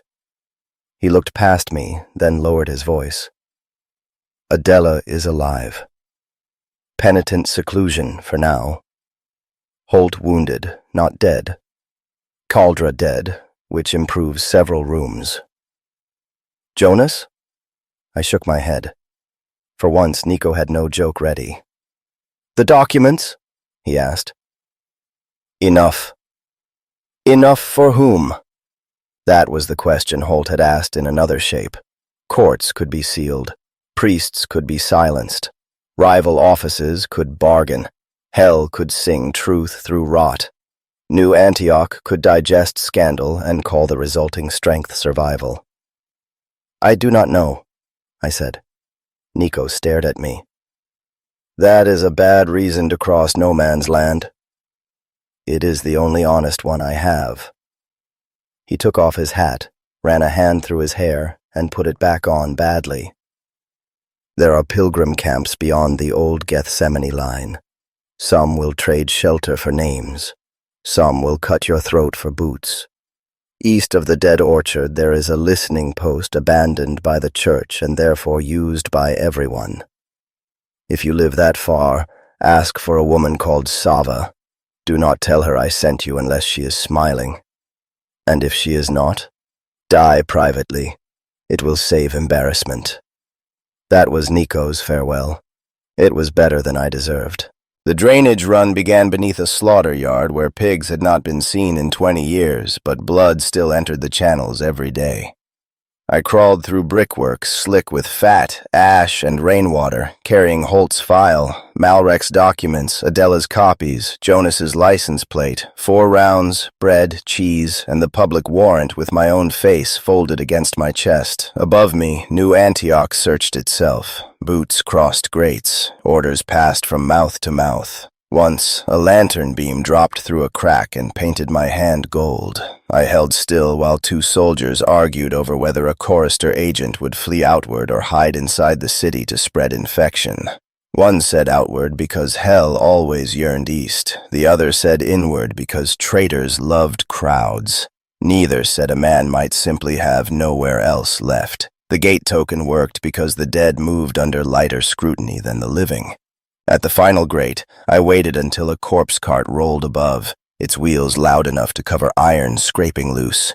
Then I pushed up into a culvert shadow beyond Corpse Gate 12, outside the wall, beneath the first lip of no man's land. The air tasted different immediately. Inside New Antioch, even filth belonged to systems. Drains, ledgers, furnaces, ration lines, confession schedules, bell codes. Outside, filth had escaped naming. Mud took my knees. Mist clung to shell holes. Wire hummed faintly in the dawn breeze. The city walls rose behind me, immense and armored and brightening by degrees as morning found their guns. The bells were still ringing. I removed my old warrant case from inside my coat. It had been with me since my first job. Black leather, iron corners, church seal riveted to the front. I had kept other men's names dry in it through rain, blood, river crossings, and shell spray. I had believed that little seal made paper heavier than doubt. With Nico's knife, I pried the seal loose. It took longer than expected. The rivets had rusted into the leather. My fingers were stiff. Twice I nearly cut myself. When the seal finally came free, it lay in my palm, dull and pitted, a scrap of sanctioned metal no larger than a communion wafer. I thought I might throw it back toward the wall. I did not.